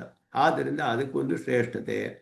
ಅಮೃತೋದ್ಭವತ್ವಂಚ ಕಾಕಾಕ್ಷಿನ್ಯಾಯಾತ್ ಐರಾವತೇಪಿ ಅನ್ವೇತವ್ಯಂ. ಐರಾವತವು ಅಮೃತೋದ್ಭವ ಆ ಕಾಲದಲ್ಲಿಯೇ ಬಂದಿದ್ದು, ಅಮೃತಮಥನ ಕಾಲದಲ್ಲಿಯೇ. ಆದ್ದರಿಂದ ಇಲ್ಲಿ ಅಮೃತೋದ್ಭವಂ ಅಂತ ಹೇಳಿರೋ ಶಬ್ದ ಮಧ್ಯದಲ್ಲಿದೆ. ಉಚ್ಚೈಶ್ರವಸಂ ಅಶ್ವಾನಾಂ ವಿದ್ಧಿಮಾಂ ಅಮೃತೋಪಮಂ ಐರಾವತಂ ಗಜೇಂದ್ರ. ಅಮೃತೋಪವನ್ನು ಐರಾವತಂಗೂ ಸೇರಿಸ್ಕೊಳ್ಬೋದು ಕಾಕಾಕ್ಷಿ ನ್ಯಾಯದಿಂದ ಅಂತ ಹೇಳಿ ಎರಡು ಕಡೆಯೂ ಸೇರಿಸ್ಕೊಳ್ಬೋದು ಅನ್ನೋದು ಆ ನ್ಯಾಯವನ್ನು ಹೇಳ್ತಾರೆ. ಇನ್ನೊಂದು ವಿಶೇಷವಾದ ಅರ್ಥ ಹೇಳ್ತಾರೆ. ರಥಂತರ ಸಾಮೋದ್ಭವತ್ವಂ ವಾ ದ್ರಷ್ಟವ್ಯಂ ಅಂತ ಹೇಳಿದ್ರು. ರಥಂತರ ಸಾಮದಿಂದ ಉದ್ಭವವಾಯಿತು ಐರಾವತ ಅಂತ ಹೇಳಿ ಇದು ಎಲ್ಲಿದೆ ಅಂತ ನನಗೆ ಹುಡುಕಿದ್ರೆ ಸಿಗಲಿಲ್ಲ. ಆಮೇಲೆ ಸೋಹತ್ತೂರು ಸ್ವಾಮಿನ ಕೇಳಿದೆ, ಅವರು ತಕ್ಷಣ ಅದಕ್ಕೆ ಪ್ರಮಾಣವನ್ನು ಕಳಿಸಿದ್ರು. ಅದು ಬ್ರಹ್ಮಾಂಡ ಪುರಾಣದಲ್ಲಿ ಹೇಳಿದೆ. ಬ್ರಹ್ಮಾಂಡ ಪುರಾಣದಲ್ಲಿ ಈ ಶ್ಲೋಕಗಳು ಬರುತ್ತೆ ಇಲ್ಲಿ. ಇರಾವತ್ಯಾಹ ಅಯಂ ಐರಾವತಃ. ಬ್ರಹ್ಮಾಂಡ ಪುರಾಣದಲ್ಲಿ ಸೂರ್ಯಸ್ಯ ಅಂಡಕಪಾಲೆ ದ್ವೇ ಸಮಾನೀಯ ತು ಭೌವನಃ. ಭೌವನಃ ಅಂದರೆ ವಿಶ್ವಕರ್ಮನಿಗೆ ಹೆಸರು. ವಿಶ್ವಕರ್ಮನಿಗೆ ಭೌವನ ಅಂತ ಹೆಸರು. ಭುವನದಿಂದ ಆದವನು ವಿಶ್ವಕರ್ಮ ಅಂತ ಹೆಸರು. ಎಲ್ಲ ನಿರ್ಮಾಣ ಮಾಡುವವನು. ಸೂರ್ಯಮಂಡಲದಿಂದ 2 ಕಪಾಲಗಳನ್ನು ತಗೊಂಡು ಬಂದಂತೆ ಅವನು. ಹಸ್ತಾಭ್ಯಾಂ ಪರಿಗೃಹ್ಯಾಥ ರಥಂತರ ಮಗಾಯತ. ಹಸ್ತದಲ್ಲಿಟ್ಕೊಂಡು ರಥಂತರ ಸಾಮ ಅಂತ ಮಂತ್ರಗಳಿದೆ ಸಾಮವೇದದಲ್ಲಿ. ಆ ರಥಂತರ ಸಾಮ ಮಂತ್ರಗಳನ್ನು ಹಾಡಿದ ಅವನು. ಅದನ್ನು ಹಾಡಿದಾಗ, ಗಾನ ಮಾಡಿದಾಗ 2 ಕಪಾಲಗಳನ್ನು ಇಟ್ಕೊಂಡು ಸಾಮ್ನಿ ಪ್ರಸ್ತೂಯಮಾನೇತು ಸದ್ಯೇವ ಗಜಃ ಅಭವತ್. ಇದು ಹೇಳ್ತಾ ಇರೋ ಹಾಗೆ ಅದು ಆ ಕಪಾಲಗಳು 2 ಗಜವಾಗೋಯ್ತಂತೆ. ಅದು ತಂ ಪ್ರಾಯಚ್ಛತೆ ಇರಾವತ್ಯೈ ಪುತ್ರಾರ್ಥಂ ತಸು ಭುವನಃ. ಇರಾವತಿ ಅನ್ನೋಳಿಗೆ ಕೊಟ್ಟ, ನಿನ್ನ ಪುತ್ರ ಅಂತ ಇಟ್ಕೋ ಇದನ್ನ ಅಂತ ಹೇಳಿಬಿಟ್ಟು. ಇರಾವತ್ಯಾಹ ಸುತಃ ಯಸ್ಮಾತ್ ತಸ್ಮಾತ್ ಐರಾವತಃ ಸ್ಮೃತಃ. ಅದರಿಂದ ಐರಾವತ ಅಂತ ಅದಕ್ಕೆ ಹೆಸರು ಆಯ್ತು ಆ ಗಜಕ್ಕೆ. ದೇವರಾಜ ಔಪವಾಕ್ಯತ್ವಾದ ಪ್ರಥಮಸ್ಸ ಮತಂಗರಾಟ್. ಅದರಿಂದ ಅವನಿಗೊಂದು ಶ್ರೇಷ್ಠತೆ. ದೇವರಾಜನಿಗೆ ವಾಹನ, ಇಂದ್ರನ ವಾಹನವಾದ್ದರಿಂದ. ಶ್ವೇತಾಭ್ರ ಅಭ್ರಹ ಚತುರ್ದಂತಹ ಪ್ರಥಮಸ್ಸ ಮತಂಗರಾಟ್. 4 ದಂತಗಳಿದೆ. ಇದು ರಥಂತರ ಸಾಮದಿಂದ ಉಂಟಾಗಿರೋದಕ್ಕೆ ಪ್ರಮಾಣ. ಬ್ರಹ್ಮಾಂಡ ಪುರಾಣದಲ್ಲಿ ಎಲ್ಲೋ ಒಂದು ಕಡೆ ಮಧ್ಯಭಾಗದಲ್ಲಿ ಇದೆ. ಬ್ರಹ್ಮಾಂಡ ಪುರಾಣದಲ್ಲಿ ಸ್ವಾಮಿ ದೇಶಿಕನ ಅದನ್ನು ಒಂದು ಇಲ್ಲಿ ಸೂಕ್ಷ್ಮವಾಗಿ ಸೂಚನೆ ಮಾಡ್ತಾರೆ. ಇಲ್ಲಿ ಹೇಗೆ ಅವರು ಎಲ್ಲವನ್ನು ಹೇಗೆ ಅಂಗುಳ್ಯ ಗ್ರಹ ಎಲ್ಲ ಇಟ್ಕೊಳ್ಳೋ ಹಾಗೆ ಅವರು ಇದರಲ್ಲಿ ಇತ್ತು. ಎಲ್ಲ ಕರತಲಾಮಲಕವಾಗಿತ್ತು ಅವರಿಗೆ ಪುರಾಣಗಳೆಲ್ಲ. ರಥಂತರ ಸಾಮೋದ್ಭವತ್ವಂ ದ್ರಷ್ಟವ್ಯಂ ಅಂತ ಹೇಳಿದ್ರು. ರಥಂತರ ಸಾಮದಿಂದ ಉಂಟಾಗಿದ್ದು ಐರಾವತ ಉತ್ಪತ್ತಿಯಾಗಿದ್ದು ಅನ್ನೋದಕ್ಕೆ ಬ್ರಹ್ಮಾಂಡ ಪುರಾಣದ ಪ್ರಮಾಣವಿದೆ. ಅದನ್ನು ಇಲ್ಲಿ ತಿಳಿಸ್ತಾರೆ ಸ್ವಾಮಿ ದೇಶಿಕನ. ಅದರಿಂದ ಅದಕ್ಕೊಂದು ಶ್ರೇಷ್ಠತೆ ಅಂತ ಹೇಳಿ. ನರಾಧಿಪ ಶಬ್ದೇನೈವ ಅಂದರೆ ಅದು ಒಂದು ವಿಶೇಷವಾದ ಅರ್ಥ ಅಲ್ಲಿ. ನರಾಣಾಂಚ ನರಾಧಿಪಂ. ನರಾಧಿಪರಿಂದ ನಿರ್ವಾಹಕತ್ವ ಲಕ್ಷಣ ಅತಿಶಯ ಸಿದ್ಧ. ನಿರ್ವಾಹಕರಾದವನು ನರರಿಗೆಲ್ಲ ರಾಜನು ಅನ್ನೋದು ಹೇಳಿದ್ರು. ಆಯುಧಾನಾಮಹಂ ವಜ್ರ ಅಂತ ಹೇಳಿದಾಗ ಆಯುಧಾನಾಮಿತಿ ಅರ್ವಾಚೀನ ಆಯುಧ ಪರಂ ಅಂದರೆ ಈಗಿನ ಕಾಲದಲ್ಲಿ ಬಂದದ್ದು ಅಂತ ಅರ್ಥ. ಬಹಳ ಪ್ರಾಚೀನವಾದದ್ದಲ್ಲ, ಅರ್ವಾಚೀನವಾದದ್ದು ಅಂತ ಅರ್ಥ. ಯಾಕೆ ಅಂದರೆ ಪ್ರಾಚೀನವಾದ ಆಯುಧಗಳು ಸುದರ್ಶನ ಮೊದಲಾದ. ಸುದರ್ಶನಾದಿ ಅಪೇಕ್ಷೆಯ ದಧೀಚೇಹೇ ಅಸ್ಥಿ ಸಂಭವಸ್ಯ ವಜ್ರಸ್ಯಾಪಿ ನಿಕೃಷ್ಟತ್ವಾತ್. ದಧೀಚಿ ಮಹರ್ಷಿಯ ಒಂದು ಬೆನ್ನು ಮೂಳೆಯಿಂದ ಮಾಡಲ್ಪಟ್ಟದ್ದು ವಜ್ರಾಯುಧ. ಆದ್ದರಿಂದ ಅದಕ್ಕೆ ಅದು ನಂತರ ಕಾಲದಲ್ಲಿ ಬಂದಿರೋದು. ಆದ್ದರಿಂದ ಇದಕ್ಕೆ ಪ್ರಾಚೀನತೆ ಅನ್ನೋದಿಲ್ಲ. ಅದರಿಂದ ಅರ್ವಾಚೀನವಾದ ಆಯುಧಗಳಲ್ಲಿ ವಜ್ರ ಅನ್ನೋದು ವಜ್ರಾಯುಧ ಅಂತ ಅರ್ಥ ಮಾಡ್ಕೊಳ್ಬೇಕು. ಧೇನೂನಾಮಸ್ಮಿ ಕಾಮಧುಕ್. ಧೇನೂನಾಮ್ ಅಂದರೆ ದೋಗ್ಧ್ರೀಣಾಂ, ಹಾಲನ್ನು ಕೊಡುವಂತಹದ್ದು. ದಿವ್ಯ ಸುರಭಿ ಇಲ್ಲ. ಕಾಮಧುಕ್ ಅಂತ ಹೇಳಿದಾಗ ಯೌಗಿಕ ಕಾಮಧುಕ್ ಶಬ್ದ ವ್ಯಕ್ತಿ ವಿಶೇಷ ನಿಷ್ಠ ಇತಿ ಭಾವ. ಇಲ್ಲಿ ಹೇಳುವಾಗ ಕಾಮಧುಕ್ ಅಂತ ಹೇಳೋದು ಯೌಗಿಕ ಶಬ್ದ, ಅದೊಂದು ವ್ಯಕ್ತಿಯನ್ನು ತಿಳಿಸೋದಿಲ್ಲ. ಆದರೆ ಇಲ್ಲಿ ವ್ಯಕ್ತಿ ವಿಶೇಷ ಅಂತ ಅರ್ಥ ಮಾಡ್ಕೊಳ್ಬೇಕು. ಕಾಮಧುಕ್ಕು ಅಂದರೆ ಇಷ್ಟವನ್ನೆಲ್ಲ ಕೊಡೋದು ಅಂತ ಅರ್ಥ. ಇಷ್ಟವಾದದ್ದೆಲ್ಲ ಕರೆಯುತ್ತೆ, ಅದು ಕಾಮಧುಕ್ ಅಂತ ಹೇಳಿರೋದು. ಅದು ಕಾಮಧೇನು ಅಂತ ಹೇಳಿರೋದ್ರಿಂದ ಧೇನುಗಳಲ್ಲಿ ಕಾಮಧೇನು ಅಂತ ಹೇಳಿ ಒಂದು ವ್ಯಕ್ತಿ ವಿಶೇಷವನ್ನು ಕಾಮಧೇನು ಅನ್ನುವ ಪ್ರಸಿದ್ಧವಾದ ಅದನ್ನು ಧೇನುವನ್ನು ನಾವು ತಿಳಿಸ್ಕೊಳ್ಬೇಕು ಅಂತ ಹೇಳೋದು. ಪ್ರಜನಶ್ಚಾಸ್ಮಿ ಕಂದರ್ಪ ಸರ್ಪಾಣಾಮಸ್ಮಿ ವಾಸುಕಿ. ಪ್ರಜನ ಶಬ್ದೇನ ಜನನ ಹೇತುತ್ವಂ ಕಂದರ್ಪಸ್ಯ ಅಧಾಧಾರಣ ಅತಿಶಯ ಸಹ ಮದಾಯತ್ತಃ, ಅದು ನನ್ನ ಅಧೀನದಲ್ಲಿಯೇ ಇದೆ ಅನ್ನೋದು ಹೇಳಿದೆ ಇಲ್ಲಿ. ಯಾಕೆ ಅಂದರೆ ಕೆಲವು ಜನನ ಹೇತುತ್ವಂ ಕಂದರ್ಪಸ್ಯ ಅಸಾಧಾರಣ ಅತಿಶಯ ಅದು ಹೇಳಿದೆ. ಅತಿಶಯದಿಂದ ಅದು ಕೂಡ ನನ್ನ ನಿಯಮನದಲ್ಲಿಯೇ ಇದೆ ಅಂತ ಅರ್ಥ. ಅಪ್ರಜಾರ್ಥ ಕಂದರ್ಪ ವ್ಯವಚ್ಛೇದಾತ್ಮ ಪ್ರಜನ ಶಬ್ದ ಅಂತ ಹೇಳಿದ್ರೆ ಪ್ರಜಾರ್ಥವಲ್ಲದಂತಹ ಕಂದರ್ಪ ವ್ಯವಚ್ಛೇದಾರ್ಥ, ಅದು ಕೂಡ ಸ್ತ್ರೀ ಪುರುಷರ ಸಂಗಮದಲ್ಲಿ ಪ್ರಜಾರ್ಥವಾಗಿ ಮಾಡುವುದು ಶ್ರೇಷ್ಠ, ಅದು ನನ್ನ ಅಧೀನದಲ್ಲಿದೆ.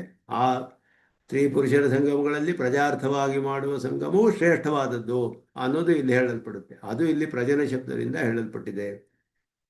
ಪರ್ಯಾಯೋ ಸರ್ಪನಾಗ ಶಬ್ದಯೋ ಕಥಂ ಪೃಥಕ್ ವ್ಯಪದೇಶ. ಸರ್ಪಾ ಏಕಶಿರಸಃ ನಾಗಾ ಬಹುಶಿರಸಃ. ಒಂದು ಶಿರಸ್ಸು ಅನೇಕ ಶಿರಸ್ಸುಳ್ಳದು ಸರ್ಪ ನಾಗ ಅನ್ನುವ ಶಬ್ದಕ್ಕೆ ಪುನರುಕ್ತಿ ದೋಷ ಇಲ್ಲದೆ ಇರುವ ಹಾಗೆ ಅರ್ಥ ಮಾಡ್ತಾ ಇದ್ದಾರೆ. ಯಾದಸಾಮ್ ಅಂತ ಹೇಳುವಾಗ ಯಾದ ಶಬ್ದೇನ ವರುಣಸ್ಯಾಪಿ ಸಂಗ್ರಹಾರ್ಥಂ. ಯಾದಾಂಸಿ ಜಲವಾಸಿನಃ, ಜಲದಲ್ಲಿ ವಾಸ ಮಾಡುವವರು. ಜಲಜಂತು ಮಾತ್ರ ವಿವಕ್ಷಿತಂ, ಜಲಜಂತುಗಳು ಅಂತ ಹೇಳ್ಬೋದು. ಅವರಿಗೆಲ್ಲ ಪತಿಯಾದವನು. ಪತಿತ್ವೇನ ಸಂಬಂಧ ವರುಣಸ್ಯ ತತ್ಸಾಜಾತ್ಯ ಅಭಾವಾತ್ ಗ್ರಾಹ್ಯ. ಜಲದಲ್ಲಿರುವ ಜಂತುಗಳು, ವರುಣನು ಜಲದಲ್ಲಿರುವ ಜಂತುವಲ್ಲ, ಆದರೆ ಅವುಗಳೆಲ್ಲ ಪತಿಯಾಗಿದ್ದಾನೆ. ಆದ್ದರಿಂದ ಅವನಿಗೆ ಆ ಸಂಬಂಧದಿಂದ ಅದನ್ನು ತಿಳಿದುಕೊಳ್ಬಹುದು. ಅರ್ಯಮ ಅಂತ ಹೇಳೋನು ಪಿತೃಗಳಿಗೆ ರಾಜನಾದವನು, ಅರ್ಯಮ ಪಿತೃರಾಜ. ಸಂಯಮತಾಂ ಸಂಯಚ್ಛತಾಂ ಅಂತ ನಿಯಮನ ದಂಡನೆ ಮಾಡುವವರು. ತದಾಹ ದಂಡಯತಾಂ, ದಂಡನೆ ಮಾಡುವವರಲ್ಲಿ ನಾನು ಯಮನಾಗಿದ್ದೇನೆ ಅಂತ ಹೇಳಿ ಮುಂದೆ ಮೃತ್ಯು ಅಂತಲೂ ಹೇಳಲ್ಪಡುತ್ತೆ. ಕಾಲಹ ಕಲಯತಾಮಹಂ ಅಂತ ಬರುತ್ತೆ. ಇಲ್ಲಿ ಹೇಳುವಾಗ ಇಲ್ಲಿ ಯಮಃ ಸಂಯಮತಾಮಹಂ ಅಂತ ಹೇಳಿದ್ರು. ಆದ್ದರಿಂದ ಇಲ್ಲಿ ದಂಡನೆ ಮಾಡುವವರಲ್ಲಿ ನಾನು ಯಮನಾಗಿದ್ದೇನೆ ಅನ್ನುವ ಅರ್ಥವನ್ನು ತೆಗೆದುಕೊಳ್ಬೇಕು ಅಂತ. ಪ್ರಹ್ಲಾದಶ್ಚಾಸ್ಮಿ ದೈತ್ಯಾನಾಂ ಕಾಲಃ ಕಲಯತಾಮಹಂ ಮೃಗಾಣಾಂಚ ಮೃಗೇಂದ್ರೋಹಂ ವೈನತೆಯಶ್ಚ ಪಕ್ಷಿಣಾಂ. ಇಲ್ಲಿ ಒಂದೇ ಅರ್ಥವನ್ನು ಮಾತ್ರ ಹೇಳ್ತಾರೆ, ಮಿಕ್ಕಿದೆಲ್ಲ ಸ್ಪಷ್ಟವಾಗಿದೆ. ದೈತ್ಯರಲ್ಲಿ ಪ್ರಹ್ಲಾದನು ನಾನು ಹೇಳಿದ್ರೆ ಅತ್ಯಂತ ಶ್ರೇಷ್ಠ ಭಕ್ತನಾದವನು ಅಂತ ಹೇಳಿ ಸ್ಪಷ್ಟವಾಗಿದೆ. ಮೃಗಾಣಾಂ ಮೃಗೇಂದ್ರ ಹೇಳಿದ್ರೆ ಸಿಂಹ ಮೃಗೇಂದ್ರ ಅಂತ ಹೇಳಿದ್ರೆ, ವೈನತೆಯಶ್ಚ ಪಕ್ಷಿಣ ಇದೆಲ್ಲ ಸ್ಪಷ್ಟವಾಗಿದೆ ಉತ್ಕೃಷ್ಟತೆ. ಕಾಲಹ ಕಲಯತಾಮಹಂ ಅಂತ ಹೇಳೋದಕ್ಕೆ ಇಲ್ಲಿ ವಿಶೇಷ ಅರ್ಥ ಹೇಳ್ತಾರೆ. ಕಲಯತಾಮ್ ಅಂತ ಹೇಳಿದ್ರೆ ಗಣನೆ ಮಾಡೋದು ಅಂತ ಅರ್ಥ. ಕಲನ ಅಂತ ಗಣನೆ ಮಾಡುವುದು ಅಂತ ಅರ್ಥ. ಅನರ್ಥ ಪ್ರೇಪ್ಸುತೆಯ ಗಣಯತ ಮಧ್ಯೆ, ಅನರ್ಥವನ್ನು ಉಂಟು ಮಾಡೋಕ್ಕೆ ಗಣನೆ ಮಾಡುವವರಲ್ಲಿ ನಾನು ಕಾಲ ಅಂತ ಹೇಳಿದ್ರೆ ಮೃತ್ಯು ಅನ್ನುವ ಒಬ್ಬ ಪುರುಷ ವಿಶೇಷ, ಯಮನಿಗೆ ಅಧೀನವಾಗಿರುವವನು ಅಂತ ಹೇಳ್ಬೋದು. ಅವನು ಮೃತ್ಯು ಅನ್ನುವ ಒಬ್ಬ ಮೃತ್ಯು ದೇವತೆ. ಅವನು ಬಂದು ಮರಣದವ್ರನ್ನೆಲ್ಲ ಕರೆದುಕೊಂಡು ಹೋಗ್ತಾನೆ, ಕಾಲವನ್ನು ನೋಡ್ತಾ ಇರ್ತಾನೆ, ಎಣಿಸ್ತಾ ಇರ್ತಾನೆ, ಯಾರ್ಯಾರಿಗೆ ಎಷ್ಟೆಷ್ಟು ಕಾಲದಲ್ಲಿ ಮರಣ, ಎಷ್ಟು ಕಾಲ ಆಗಿದೆ, ಯಾವಾಗ ಕರ್ಕೊಂಡು ಹೋಗಬೇಕು ಅಂತ. ಅವನು ಮೃತ್ಯು ಅಂತ ಆ ರೀತಿ ಅರ್ಥ ಮಾಡಬೇಕಿಲ್ಲಿ. ಯಾಕೆಂದರೆ ಯಮಃ ಅಲ್ಲಿ ಹೇಳಿದ ವೈವಸುತಾಮಹಂ ಅಂತ ಹೇಳೋದ್ರಿಂದ ದಂಡನೆ ಮಾಡುವವರಲ್ಲಿ ವೈವಸುತ ಅಂತ ಹೇಳಿ ಯಮ ಸಂಯಮತಾಮಹಂ ಹೇಳಿರುವಾಗ ದಂಡನೆ ಮಾಡುವಲ್ಲಿ ಯಮ ಇವನು ಮೃತ್ಯು ಅಂತ ಹೇಳಲ್ಪಟ್ಟಿದೆ. ಇಲ್ಲಿ ಉಪಮಾನಂ ಅಶೇಷಾಣಾಂ ಸಾಧೂನಾಂ ಯಸ್ ಸದಾ ಭವತಿ. ವಿಷ್ಣು ಪುರಾಣದಲ್ಲಿ ಪ್ರಹ್ಲಾದನ ಬಗ್ಗೆ ಹೇಳುವ ಮಾತು ಉಪಮಾನಂ ಅಶೇಷಾಣಾಂ ಸಾಧೂನಾಂ, ಎಲ್ಲ ಸಾಧುಗಳಿಗೂ ಇವನು ಸಾಧು ಅಂತ ಹೇಳಬೇಕಾದ್ರೆ ಮೊದಲು ಉಪಮಾನ ಯಾರು ಕೊಡ್ತಾರೆ ಅಂದರೆ ಪ್ರಹ್ಲಾದನ ಉಪಮಾನ, ಅವನಂತೆ ಅಂತ ಹೇಳಬೇಕು. ಆದ್ದರಿಂದ ಪ್ರಹ್ಲಾದನಿಗೆ ಒಂದು ಉತ್ಕರ್ಷ. ಅಹಮೇವ ಅಕ್ಷಯ ಕಾಲ ಇತಿ ನಿತ್ಯಸ್ಯ ಕಾಲತತ್ವಸ್ಯ ಪರಸ್ತಾದ್ ವಕ್ಷ್ಯಮಾಣತ್ವಾತ್.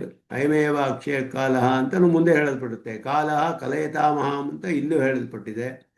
ಆದ್ದರಿಂದ ಇಲ್ಲಿ ಹೇಳುವಾಗ ಪೂರ್ವಮುಕ್ತತ್ವಾತ್ ಯಮಸ್ಯ ಚ ಪೂರ್ವಮುಕ್ತತ್ವಾತ್, ಯಮನು ಹೇಳಲ್ಪಟ್ಟಿದ್ದಾನೆ. ಕಾಲವು ಮುಂದೆ ಹೇಳಲ್ಪಡುತ್ತೆ, ನಿತ್ಯವಾದ ಕಾಲತತ್ವ ಮುಂದೆ ಹೇಳಲ್ಪಡುತ್ತೆ. ಆದ್ದರಿಂದ ಅದೆರಡಕ್ಕೂ ಬೇರೆಯಾದ ಅರ್ಥವನ್ನು ಇಲ್ಲಿ ಹೇಳಬೇಕು.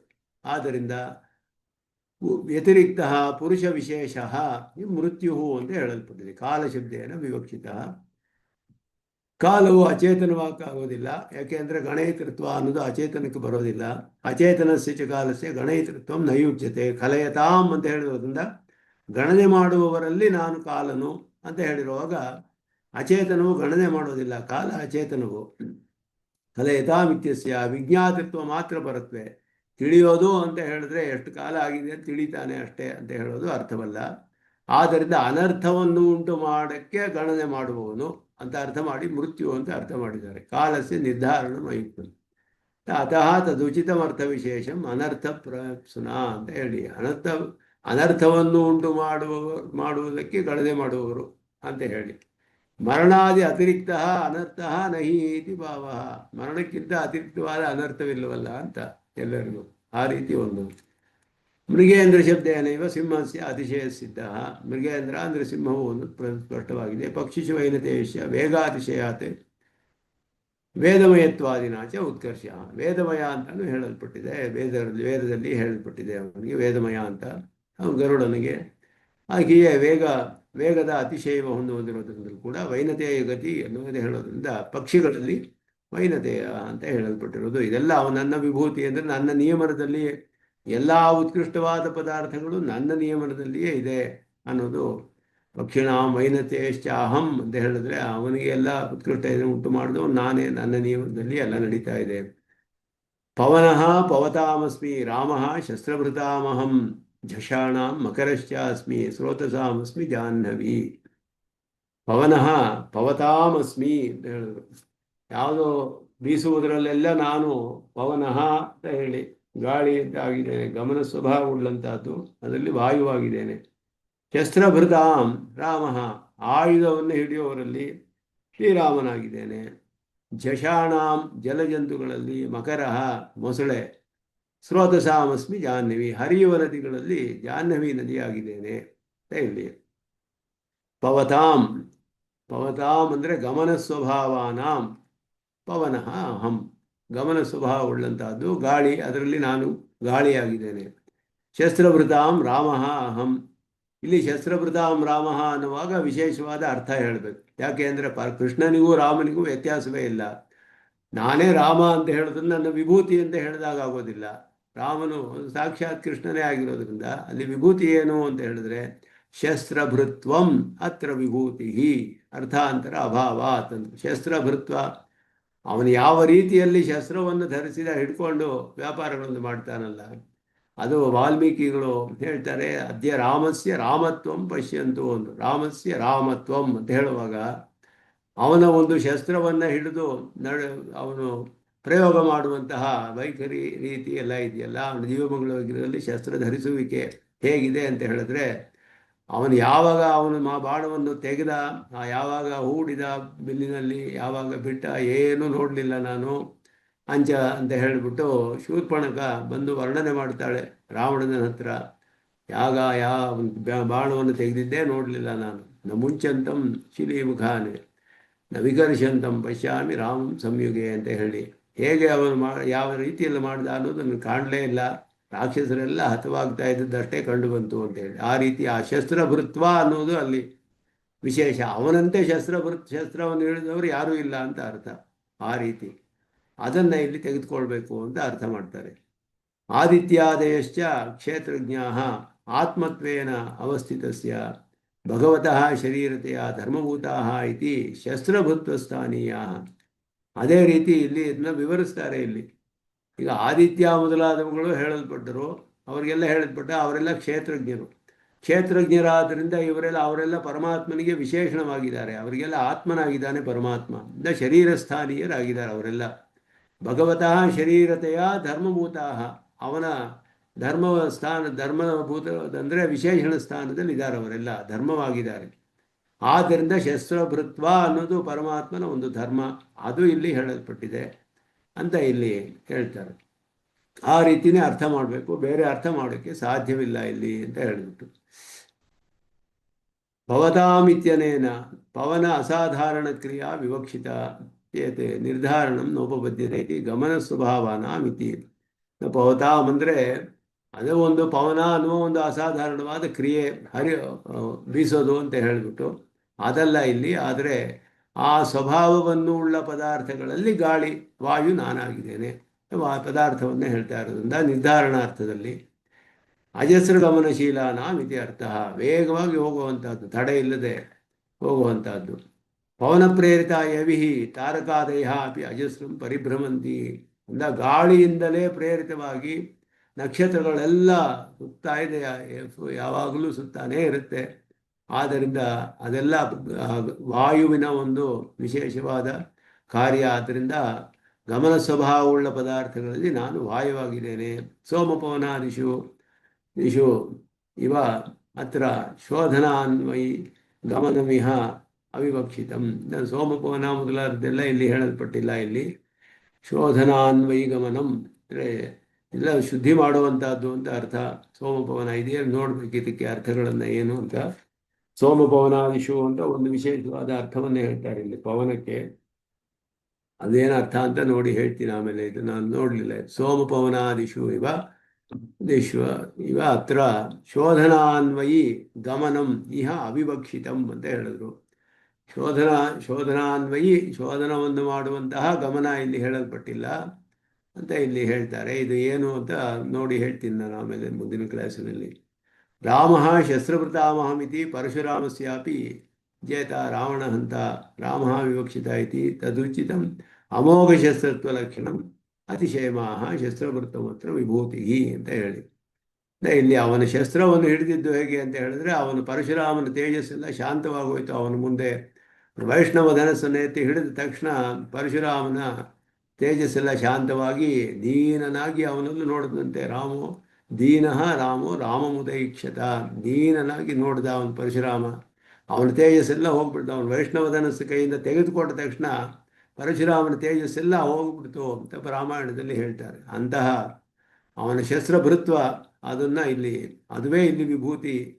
ಪೂರ್ವಾತರೇಶು ಇವ ರಾಮಯೇವ ವಿಭೂತಿ ಖಿನ್ನ ಸ್ಯಾತ್ ಇತ್ಯತ್ರ ಅರ್ಥಾಂತರ ಅಭಾವ. ರಾಮನೇ ಅಂತ ಹೇಳೋಕ್ಕಾಗಲ್ಲ. ಆದ್ದರಿಂದ ಇಲ್ಲಿ ಶಸ್ತ್ರಭೃತ್ವ ಅನ್ನುವ ಒಂದು ಧರ್ಮವನ್ನು ಇಲ್ಲಿ ಹೇಳಬೇಕು ಅಂತ ಹೇಳಿ, ಅಚಿದ್ವಿಶೇಷಸ್ಯ ಚೇತನಾಂತರಸ್ಯವ ಶಸ್ತ್ರಭೃತ್ವ ವಾಚ್ಯಸ್ಯ ಅತ್ರ ಅಸಂಭವಾತ್. ಒಂದು ಅಚೇತನಕ್ಕೆ ಹೇಳೋಕ್ಕಾಗಲ್ಲ, ಶಸ್ತ್ರವೇ ಹೇಳೋಕ್ಕಾಗೋದಿಲ್ಲ, ಅಥವಾ ಇನ್ನೊಂದು ಚೇತನನ್ನು ಹೇಳೋಕ್ಕಾಗೋದಿಲ್ಲ.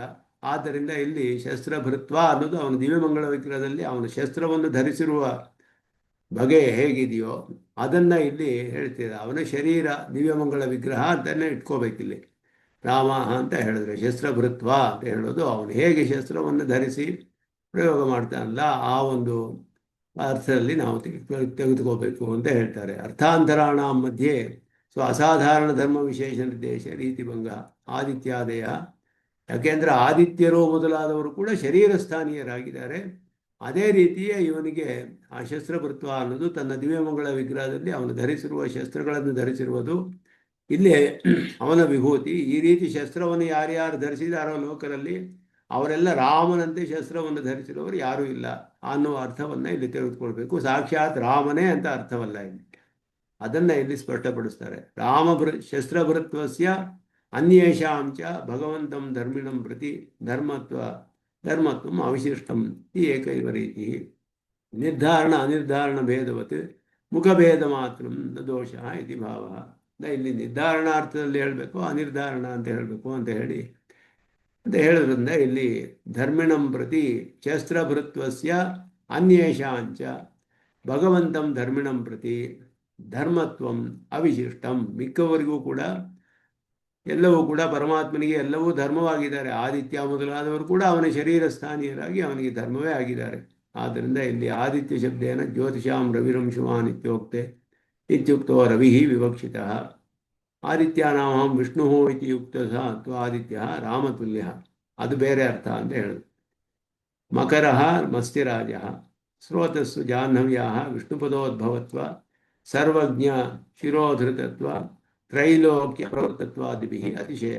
ಜಾಹ್ನವಿಗೆ ಒಂದು ಅತಿಶಯವನ್ನು ಹೇಳ್ತಾರೆ. ವಿಷ್ಣುಪಾದದಿಂದ ಉದ್ಭವವಾಗಿದ್ದು ಮತ್ತೆ ಸರ್ವಜ್ಞನಾದ ಶಿವನ ಶಿರಸ್ಸಿನಲ್ಲಿ ಇದ್ದಿದ್ದು, ಅವನು ಶಿರಸ್ಸಿನಲ್ಲಿ ಧರಿಸಿದ ಸರ್ವಜ್ಞ ಶಿವೋಭವತ್ ಅಂತ ಹೇಳ್ತಾರೆ. ಆದ್ದರಿಂದ ಆ ಜಾಹ್ನವಿಯನ್ನು ಧರಿಸಿ ಅವನು ಶಿವನಾದ ಅಂತ ಹೇಳಿ, ಆದ್ದರಿಂದ ಸರ್ವಜ್ಞ ಶಿರೋಧೃತತ್ವ ಅಂತ ಹೇಳಿದ್ರೆ ಅವನು ಸರ್ವಜ್ಞನಾದವನು ರುದ್ರ, ಅವನ ಶಿರಸ್ಸಿನಲ್ಲಿ ಧರಿಸಿದ್ದ. ತ್ರೈಲೋಕ್ಯ ಪ್ರವೃತ್ತತ್ವ, 3 ಲೋಕಗಳಲ್ಲಿಯೂ ಪ್ರವರ್ತಿಸುತ್ತೆ. ಮತ್ತೆ ಜಾಹ್ನವಿ ಆದ ಮೇಲೆ ಯಾವ ತಡೆಯೂ ಇರಲಿಲ್ಲ ಅವಳಿಗೆ. ಮೊದಲೆಲ್ಲ ತಡೆಗಳಿತ್ತು. ವಿಷ್ಣುಪಾದದಿಂದ ಬಂದರೆ ಅವನ ಜಟೆಗಳಲ್ಲಿ ಸಿಗಾಕೊಂಡು ಬಿಡ್ತು ನದಿ. ಆಮೇಲೆ ಬಂದರೆ ಜಹ್ನು ಋಷಿ ಅದನ್ನು ಆಚಮನ ಮಾಡಿಬಿಟ್ರು. ಆಮೇಲೆ ಜಹ್ನು ಋಷಿಯ ಕಿವಿಯಿಂದ ಹೊರಗಡೆ ಬಂದ ಮೇಲೆ ಯಾವ ತಡೆಯೂ ಇಲ್ಲದೆ ಬಂದು ಎಲ್ಲರನ್ನು ಉದ್ಧಾರ ಮಾಡಿತು. ಆದ್ದರಿಂದ ಆಮೇಲೆ ಯಾವ ತಡೆಯೂ ಇರಲಿಲ್ಲ ಜಾಹ್ನವಿಗೆ ಅನ್ನೋದು ಜಾಹ್ನವಿ ಒಂದು ವಿಶೇಷಣ. ಇದೆಲ್ಲ ಕೂಡ ವಿಶೇಷವಾದ ಅರ್ಥಗಳಿಂದ ಇಲ್ಲಿ ಜಾಹ್ನವಿ ಸ್ರೋತಸಾಮಸ್ಮಿ ಜಾಹ್ನವಿ ಅಂತ ಹೇಳಿ ಅರ್ಥ ಮಾಡ್ತಾರೆ. ಸರ್ಗಾಣಾಂ ಆದಿರಂತಶ್ಚ ಮಧ್ಯಂ ಚೈವಾಹ ಮರ್ಜುನ ಅಧ್ಯಾತ್ಮ ವಿದ್ಯಾ ವಿದ್ಯಾನ ವಾದಃ ಪ್ರವದತಾಮಹಂ. ಸರ್ಗಾಣಾಂ ಆದಿಃ ಅಂತಶ್ಚ ಸೃಜ್ಯಂತೆ ಇತಿ ಸರ್ಗಾಃ ತೇಷಾಂ ಆದಿಃ ಕಾರಣಂ. ಸೃಷ್ಟಿ ಮಾಡಲ್ಪಡುವಂತಹದ್ದೇ ಸರ್ಗ ಅಂತ ಹೇಳಲ್ಪಟ್ಟಿರೋದು. ಸೃಜ್ಯಂತೆ ಸೃಜಿಸಲ್ಪಡುತ್ತವೆ ಅಂತ ಅರ್ಥ ಇಲ್ಲಿ. ಸೃಜ್ಯವಾಗುತ್ತವೆ ಅಂತಾನೆ ಅರ್ಥ ಇಲ್ಲಿ. ಅವುಗಳಲ್ಲಿ ಆದಿಹಿ ಅಂದರೆ ಕಾರಣ ಅನ್ನೋ ಅರ್ಥ. ಆದಿ ಎನ್ನುವುದು ಮೊದಲು ಅಂದರೆ ಕಾರಣ ಅನ್ನೋ ಅರ್ಥ. ಸರ್ವದಾ ಸೃಜ್ಯಮಾನಾನಾಂ ಸರ್ವೇಷಾಂ ಪ್ರಾಣಿನಾಂ ತತ್ರ ತತ್ರ ಸ್ರಷ್ಟಾರಃ ಅಹಮೇವ ಇತ್ಯರ್ಥ. ಎಲ್ಲ ಸೃಷ್ಟಿಯಾಗ್ತಿರುವ ಎಲ್ಲ ಪ್ರಾಣಿಗಳಿಗೂ ಅಲ್ಲಲ್ಲಿ ಎಲ್ಲ ಕಡೆಯಲ್ಲಿಯೂ ಕೂಡ ಸೃಷ್ಟಿ ಮಾಡುವವನು ನಾನೇ ಅನ್ನುವುದು ಇಲ್ಲಿ ಅರ್ಥ. ಇಲ್ಲಿ ತಥಾ ಅಂತಹ ಸರ್ವದಾ ಸಂಹ್ರಿಯಮಾಣಾನಾಂ ತತ್ರ ಸಂಹಾರ್ತಾರಃ ಪಿ ಅಹಮೇವ. ಎಲ್ಲ ಕಾಲದಲ್ಲಿಯೂ ಒಂದು ಅರ್ಥ. ಬರೀ ಒಂದು ಪ್ರಾಕೃತ ಸೃಷ್ಟಿಯಲ್ಲಿಯೋ ಪ್ರಾಕೃತ ಪ್ರಳಯೋ ಅಂತ ಅರ್ಥವಲ್ಲ. ತತ್ರ ಅಂತ ಹೇಳಿರೋ ಶಬ್ದ ಎಲ್ಲ ಕಾಲದಲ್ಲಿಯೂ ಎಲ್ಲೆಲ್ಲಿ ಏನೇನು ನಡೀತಾ ಇದೆಯೋ ಸೃಷ್ಟಿ ಪ್ರಳಯ ಸಂಹಾರ ಎಲ್ಲಕ್ಕೂ ನಾನೇ ನನ್ನ ನಿಯಮನದಲ್ಲಿ ಎಲ್ಲ ನಡೀತಾ ಇದೆ ಅನ್ನೋದು ಅರ್ಥ ಆಗುತ್ತೆ ಇಲ್ಲಿ. ತಥಾಚ ಮಧ್ಯಂ ಪಾಲನಂ.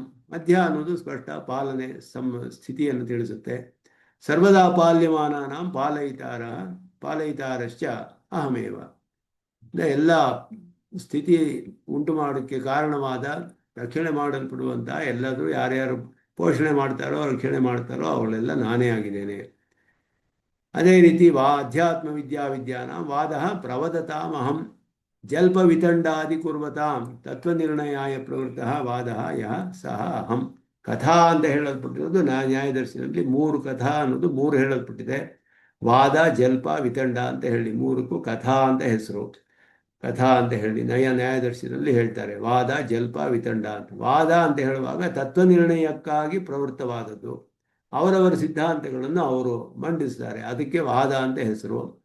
ಇನ್ನೊಂದು ಜಲ್ಪ ಅಂತ ಹೇಳಿದ್ರೆ ವಿಜಿಗೀಷು ಕಥಾ ಜಲ್ಪ ಅಂತ ಅರ್ಥ. ಗೆಲ್ಲಲೇಬೇಕು ಅಂತ ಹೇಳುವಂಥ ವಾದ ಮಾಡೋದು. ಗೆಲ್ಲಲೇಬೇಕು ಅಂತ ಮಾಡ್ತಾರೆ. ತತ್ವ ನಿರ್ಣಯ ಮಾಡೋದು ಮುಖ್ಯವಲ್ಲ ಅವರಿಗೆ, ಗೆಲ್ಲಲೇಬೇಕು ಅನ್ನೋ ದೃಷ್ಟಿಯಿಂದ ಮಾಡ್ತಾರೆ. ಅವ್ರು ಸರಿನೋ ತಪ್ಪೋ ಒಟ್ಟಿನಲ್ಲಿ ಅವ್ರು ಗೆಲ್ಲಬೇಕು. ಈ ರೀತಿ ವಾದ ಮಾಡೋದಕ್ಕೆ ಜಲ್ಪ ಅಂತ ಹೆಸರು. ತನ್ನ ಒಂದು ಪಕ್ಷವನ್ನು ಹೇಳಿದೆ ಇನ್ನೊಂದು ಪಕ್ಷದಲ್ಲಿ ದೋಷವನ್ನೇ ತೋರಿಸ್ತಾ ಇರುವಂಥ ಅದಕ್ಕೆ ವಿತಂಡ ಅಂತ ಹೆಸರು. ಅದು ಪರಪಕ್ಷ ಸ್ವಪಕ್ಷ ಸ್ಥಾಪನಾಹೀನ ಪರಪಕ್ಷ ದೂಷಣ, ಅದಕ್ಕೆ ವಿತಂಡ ಅಂತ ಹೆಸರು. ತನ್ನ ಪಕ್ಷವನ್ನು ಸ್ಥಾಪನೆ ಮಾಡೋದಿಲ್ಲ, ಇನ್ನೊಬ್ಬರ ಪಕ್ಷದ ದೋಷವನ್ನೇ ಎತ್ತಿ ತೋರಿಸ್ತಾ ಇರೋದು, ಅದಕ್ಕೆ ವಿತಂಡವಾದ ಅಂತ ಹೆಸರು. ನಿನ್ನ ಪಕ್ಷ ಏನು ಅಂದರೆ ಅದು ಹೇಳೋದಿಲ್ಲ, ಇನ್ನೊಬ್ಬರಲ್ಲಿ ದೋಷ ತೋರಿಸ್ತಾ ಇರೋದು ವಿತಂಡವಾದ. ಅಲ್ಲಿ ಜಲ್ಪ ಅಂದರೆ ವಿಜಿಗೀಷು ಕಥಾ. ವಾದ ಅಂತ ಹೇಳಿದ್ರೆ ತತ್ವ ನಿರ್ಣಯಾಯ ಪ್ರವೃತ್ತ, ತತ್ವವನ್ನು ನಿರ್ಣಯ ಮಾಡಿಕೊಂಡು. ಇದು 3 ಸೇರಿ ಏನಂತ ಹೇಳಿದ್ರಿ? ಕಥಾ ಅಂತ. ಕಥಾ ಅಂತ ಕಥಾ ಕಥಾ ಕಥಾ ಅನ್ನೋದು ನ್ಯಾಯದರ್ಶನದಲ್ಲಿ ಹೇಳುವ ಶಬ್ದ. ಕಥಾ ಅನ್ನೋದು 3 ವಿಧವಾಗಿದೆ ಅಂತ ಹೇಳಿ, ವಾದ ಜಲ್ಪ ವಿತಂಡ ಅಂತ ಹೇಳಿ.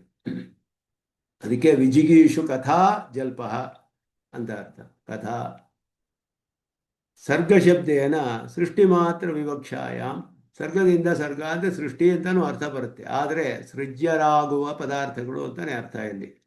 ಅದರಿಂದ ಇಲ್ಲಿ ಅದಕ್ಕೆ ಕಾರಣ ಅನ್ನೋದು ಆದಿನಂತಶ್ಯ ಇತ್ಯಾದಿನ ಅನ್ವಯ ಯೋಗಾತ್. ಬರೀ ಸೃಷ್ಟಿ ಅಂತ ಹೇಳಿದ್ರೆ ಆದಿ ಅಂತ ಅನ್ನೋದು ಅನ್ವಯ ಆಗೋದಿಲ್ಲ ಆಗ. ಆದ್ದರಿಂದ ಅಲ್ಲಿ ಕರ್ಮಾರ್ಥ ಅತ್ರ ಸರ್ಗ ಶಬ್ದ.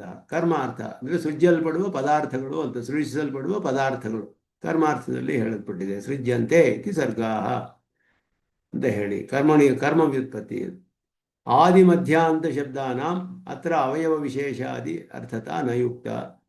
ಅನತಿಶಯಿತ ಅರ್ಥತ್ವಾತ್. ಆದ್ದರಿಂದ ಅಲ್ಲಿ ಬರೀ ಅವಯವ ಶಬ್ದ ಆದಿ ಮಧ್ಯ ಅಂತ ಹೇಳಿದ್ರೆ ಆರಂಭದಲ್ಲಿ ಸೃಷ್ಟಿಯ ಒಂದು ಆರಂಭ, ಸೃಷ್ಟಿಯ ಒಂದು ಮಧ್ಯದ ಭಾಗ, ಈ ರೀತಿ ಅರ್ಥವಲ್ಲ. ಆಗ ಅತಿಶಯ ಕಂಡು ಬರೋದಿಲ್ಲ. ಅದರಿಂದ ಸೃಷ್ಟಿ, ಸ್ಥಿತಿ, ಸಂಹಾರ ಅನ್ನುವ ಅರ್ಥವನ್ನು ಹೇಳಬೇಕು. ಇದಕ್ಕೆ ಆದಿ ಮಧ್ಯ ಅಂತ ಹೇಳೋದು. ನಾಪಿ ಕಾಲ ವಿಶೇಷಾರ್ಥತ, ಒಂದು ಕಾಲವನ್ನು ಕೂಡ ತಿಳಿಸೋದಿಲ್ಲ. ಅದು ಕಾಲಸ್ಯ ವಕ್ಷಮಾಣತ್ವೇನ ಅತ್ರ ಪೃಥಗ್ ವ್ಯಪದೇಶ ಪ್ರಯೋಜನ ಅಭಾವ. ಕಾಲವು ಬೇರೆಯಾಗಿ ಹೇಳಲ್ಪಡುತ್ತೆ. ನಚ ಉತ್ಪತ್ತಿಯಾದಿ ಕ್ರಿಯಾ ಮಾತ್ರ ಅರ್ಥತ, ಕ್ರಿಯೆಯೂ ಮಾತ್ರವೂ ಸ್ಪಷ್ಟವಲ್ಲ. ಉದ್ಭವಶ್ಚ ಭವಿಷ್ಯತಾಂ ಇತಿ ವಕ್ಷ್ಯಮಾಣೇನ ಪೌನರುಕ್ತಿ ಪ್ರಸಂಗಾತೆ. ಮುಂದೆ ಆಗುವವರ ಉದ್ಭವವು ಅಂತ ಹೇಳೋದ್ರಿಂದ ಬರೀ ಕ್ರಿಯೆ ಅನ್ನೋದು ಅರ್ಥವಲ್ಲ, ಅಥವಾ ಬರೀ ಕಾಲ ಅಂತ ಅರ್ಥವಲ್ಲ. ಈ ರೀತಿ ಅರ್ಥವಲ್ಲ ಮಾಡೋದು ಸರಿ ಇಲ್ಲ. ಆದ್ದರಿಂದ ಕರ್ಮಾರ್ಥದಲ್ಲಿಯೇ ಸೃಷ್ಟಿ ಮಾಡಲ್ಪಡುವ ಪದಾರ್ಥಗಳು, ಅದಕ್ಕೆ ನಾನು ಆದಿ ಅಂದರೆ ಕಾರಣ ಅನ್ನುವ ಅರ್ಥವನ್ನೇ ಮಾಡಬೇಕು ಅನ್ನೋದೇ ಹೇಳಿ. ನಚ ಈಶ್ವರಸ್ಯೈವ ಕಾರಣತ್ವಾದಿಕಂ ಇಹ ಉಚ್ಯತೆ ಅಹಮಾದಿಶ್ಯ ಮಧ್ಯಂಚ ಇತ್ಯುಪಕ್ರಮೇಣ ಕೃತಕರತ್ವಾತ್. ನಚ ಇದಂ ಸಾಮಾನ್ಯತಃ ತನ್ನಿಗಮನಂ ಉಪರಿ ವಚನಾತ್. ತಸ್ಮಾತ್ ಲೋಕಸಿದ್ಧ ಉತ್ಪತ್ತಿಯಾದಿ ಹೇತುಪರತ್ವಮೇವ ಉಚಿತಂ ಲಕ್ಷಣಯ ಅಂತ ಹೇಳಿದ್ರು. ಲಾಕ್ಷಣಿಕವಾದ ಅರ್ಥದಲ್ಲಿ ಲೋಕಸಿದ್ಧ ಉತ್ಪತ್ತಿಯಾದಿ ಹೇತುಗೆ, ಎಲ್ಲರ ಉತ್ಪತ್ತಿಗೂ ಕಾರಣನಾದವನು ನಾನೇ ಅಂತ ಹೇಳಿ, ಸರ್ವೇಷಾಂ ಪ್ರಾಣಿನಾಂ ಸೃಜ್ಯಮಾನಾಂ ತತ್ರ ಸೃಷ್ಟಾರಃ ಅಹಮೇವ ಅಂತ ಅರ್ಥ ಮಾಡಿದ್ರು ಅಷ್ಟೇ. ಇಲ್ಲಿ ಅದನ್ನ ಮುಂದೆ ಹಿಂದೆಯೂ ಹೇಳಿದೆ, ಅಹಮಾದಿಶ್ಯ ಮಧ್ಯಂಚ ಅನ್ನೋದು ಉಪಕ್ರಮದಲ್ಲಿ ಬಂದು 20ನೇ ಶ್ಲೋಕದಲ್ಲಿ ಮುಂದೆಯೂ ಹೇಳಲ್ಪಡುತ್ತೆ ಅನೇಕ ಕಡೆ. ಆದ್ದರಿಂದ ಇಲ್ಲಿ ಹೇಳುವಾಗ ಸಾಮಾನ್ಯವಾಗಿ ಎಲ್ಲದಕ್ಕೂ ಎಲ್ಲೆಲ್ಲಿ ಏನೇನು ಸೃಷ್ಟಿ ಮಾಡಲ್ಪಡುತ್ತೋ ಅದಕ್ಕೆಲ್ಲ ನಾನೇ ಕಾರಣ ಅನ್ನೋದು ಇಲ್ಲಿ ಹೇಳಲ್ಪಡುತ್ತೆ ಅಂತ ಹೇಳೋದು. ತತ್ರಾಪಿ ಉಪಾದಾನ ಕಾರಣ ಬೀಜಮ್ಮಂ ಸರ್ವಭೂತಾನಾಂ ಇತ್ಯುಕ್ತತ್ವಾಚ ನಿಮಿತ್ತ ಕಾರಣ ಮಾತ್ರ ಇಹ ವಿವಕ್ಷಿತಂ. ಬೀಜಮ್ಮಾಂ ಸರ್ವಭೂತಾನಾಂ ಅಂತ ಹೇಳಿರೋದ್ರಿಂದ ಮೊದಲಿಗೆ ಅದು ಉಪಾದಾನ ಕಾರಣಕ್ಕೂ ಹೇಳಲ್ಪಟ್ಟಿತು ಆಗಲೇ. ಆದ್ದರಿಂದ ಇಲ್ಲಿ ನಿಮಿತ್ತ ಕಾರಣವನ್ನು ಹೇಳ್ಬೋದು ಅನ್ನೋದನ್ನ ಇಲ್ಲಿ ಅರ್ಥ ಮಾಡ್ತಾರೆ. ಆದ್ದರಿಂದ ಇಲ್ಲಿ ಸರ್ಗಾಣಾಂ ಇತಿ ಅವಿಶೇಷ ವಚನೇನ, ಕೇವಲ ಸರ್ಗಾಣಾಂ ಅಂತ ಹೇಳಲ್ಪಟ್ಟಿದೆ, ಯಾವ ವಿಶೇಷವೂ ಇಲ್ಲದೆ. ಸರ್ವದೇಶ ಕಾಲವರ್ತಿ ಸೃಜ್ಯ ಪ್ರತಿಯೋಗಿಕ ಸರ್ವನಿಮಿತ್ತ ಕಾರಣ ವರ್ಗಸ್ಯ ಸ್ವಾಧೀನತ್ವಂ ಅಭಿಪ್ರೇತ. ಅದನ್ನೇ ಇಲ್ಲಿ ತತ್ರ ಅಂತ ಹೇಳ್ತಾರೆ. ತತ್ರ ಸರ್ವದಾ ಸೃಜ್ಯಮಾನಾನ ಸರ್ವೇಷಾಂ ಪ್ರಾಣಿನಾಂ ತತ್ರ ಸಷ್ಟಾರಃ ಅಹಮೇವ ಅನ್ನೋದೇಳು ಸರ್ವದಾ ಅನ್ನೋದ್ರಿಂದ ಯಾವ ವಿಶೇಷಣವು ಹೇಳದೇ ಇರೋದ್ರಿಂದ ಎಲ್ಲ ದೇಶ ಎಲ್ಲ ಕಾಲದಲ್ಲಿಯೂ ಆಗುವ ಎಲ್ಲ ಸೃಷ್ಟಿಗಳಿಗೂ ನಾನೇ, ನನ್ನ ನಿಯಮದಲ್ಲಿ ಆಗುತ್ತೆ. ತದೇತದ್ ಅಖಿಲಂ ಅಭಿಸಂಹಿತಂ ಸರ್ವದಾ ಇತ್ಯಾದಿ ವಾಕ್ಯ ತ್ರಯೇಣ ಅಂತ ಹೇಳುದು. ಸರ್ವದಾ 3 ವಾಕ್ಯಗಳಿಂದ ಸರ್ವದಾ ಸೃಜ್ಯಮಾನಾನಾಂ ಸರ್ವೇಷಾಂ ಪ್ರಾಣಿನಾಂ ತತ್ರ ಸೃಷ್ಟಾರಃ ತಥಾ ಅಂತಹ ಅಲ್ಲಿಯೂ ಸರ್ವದಾ ಸಂಮ್ರಿಯಮಾಣಾನಾಂ ತಥಾ ಚ ಮಧ್ಯಂ ಸರ್ವದಾ ಪಾಲ್ಯಮಾನಾನಾಂ. ಸರ್ವದಾ ಅನ್ನೋದು 3 ಕಡೆಯೂ ಹೇಳಿದ್ದಾರೆ. ಎಲ್ಲ ಕಾಲದಲ್ಲಿಯೂ ಎಲ್ಲ ದೇಶದಲ್ಲಿಯೂ ಯಾವ ಸೃಷ್ಟಿ ಸ್ಥಿತಿ ಲಯಗಳೆಲ್ಲ ಆಗುತ್ತೋ ಎಲ್ಲವೂ ನನ್ನ ಅಧೀನದಲ್ಲಿಯೇ ಇದೆ ಅನ್ನೋದು ಇಲ್ಲಿ ಸರ್ಗಾಣಾಮಾದಿರಂತೆ ಮಧ್ಯಂ ಚೈವಾಹಂ ಅರ್ಜುನ ಅಂತ ಹೇಳಿದ್ದಾರೆ. ಮುಂದೆ ಅಧ್ಯಾತ್ಮ ವಿದ್ಯಾ ಅದೆಲ್ಲ ಇನ್ನೊಂದು ಸ್ವಲ್ಪ ಇದೆ, ಅದನ್ನ ಮುಂದೆ ನೋಡೋಣ ಮುಂದಿನ ಕ್ಲಾಸ್ನಲ್ಲಿ ಅಂತ ಹೇಳಿ ಇಲ್ಲಿಗೆ ತಿಳಿಸ್ಕೊಳ್ತೇನೆ. ನಿತ್ಯಮಚ್ಯುತ ಪದಾಂಬುಜಯುಗ್ಮೋಹತಃ ತರಿತರಾಣಿ ಮೇನೆ ಸ್ಮೃಗುರೋರ್ಭಗವತೋ ಶ್ರೀರೇಖ ಸಿಂಧೋ ರಾಮಾನುಜಸ್ಯ ಚರಣಂ ಪ್ರಪತ್ತಿ. ಕವಿತಾರ್ಕಿಕ ಸಿಂಹಾಯ ಕಲ್ಯಾಣ ಗುಣಶಾಲಿನೇ ಶ್ರೀಮತೆ ವೆಂಕಟೇಶಾಯ ವೇದಾಂತ ಗುರವೇ ನಮಃ.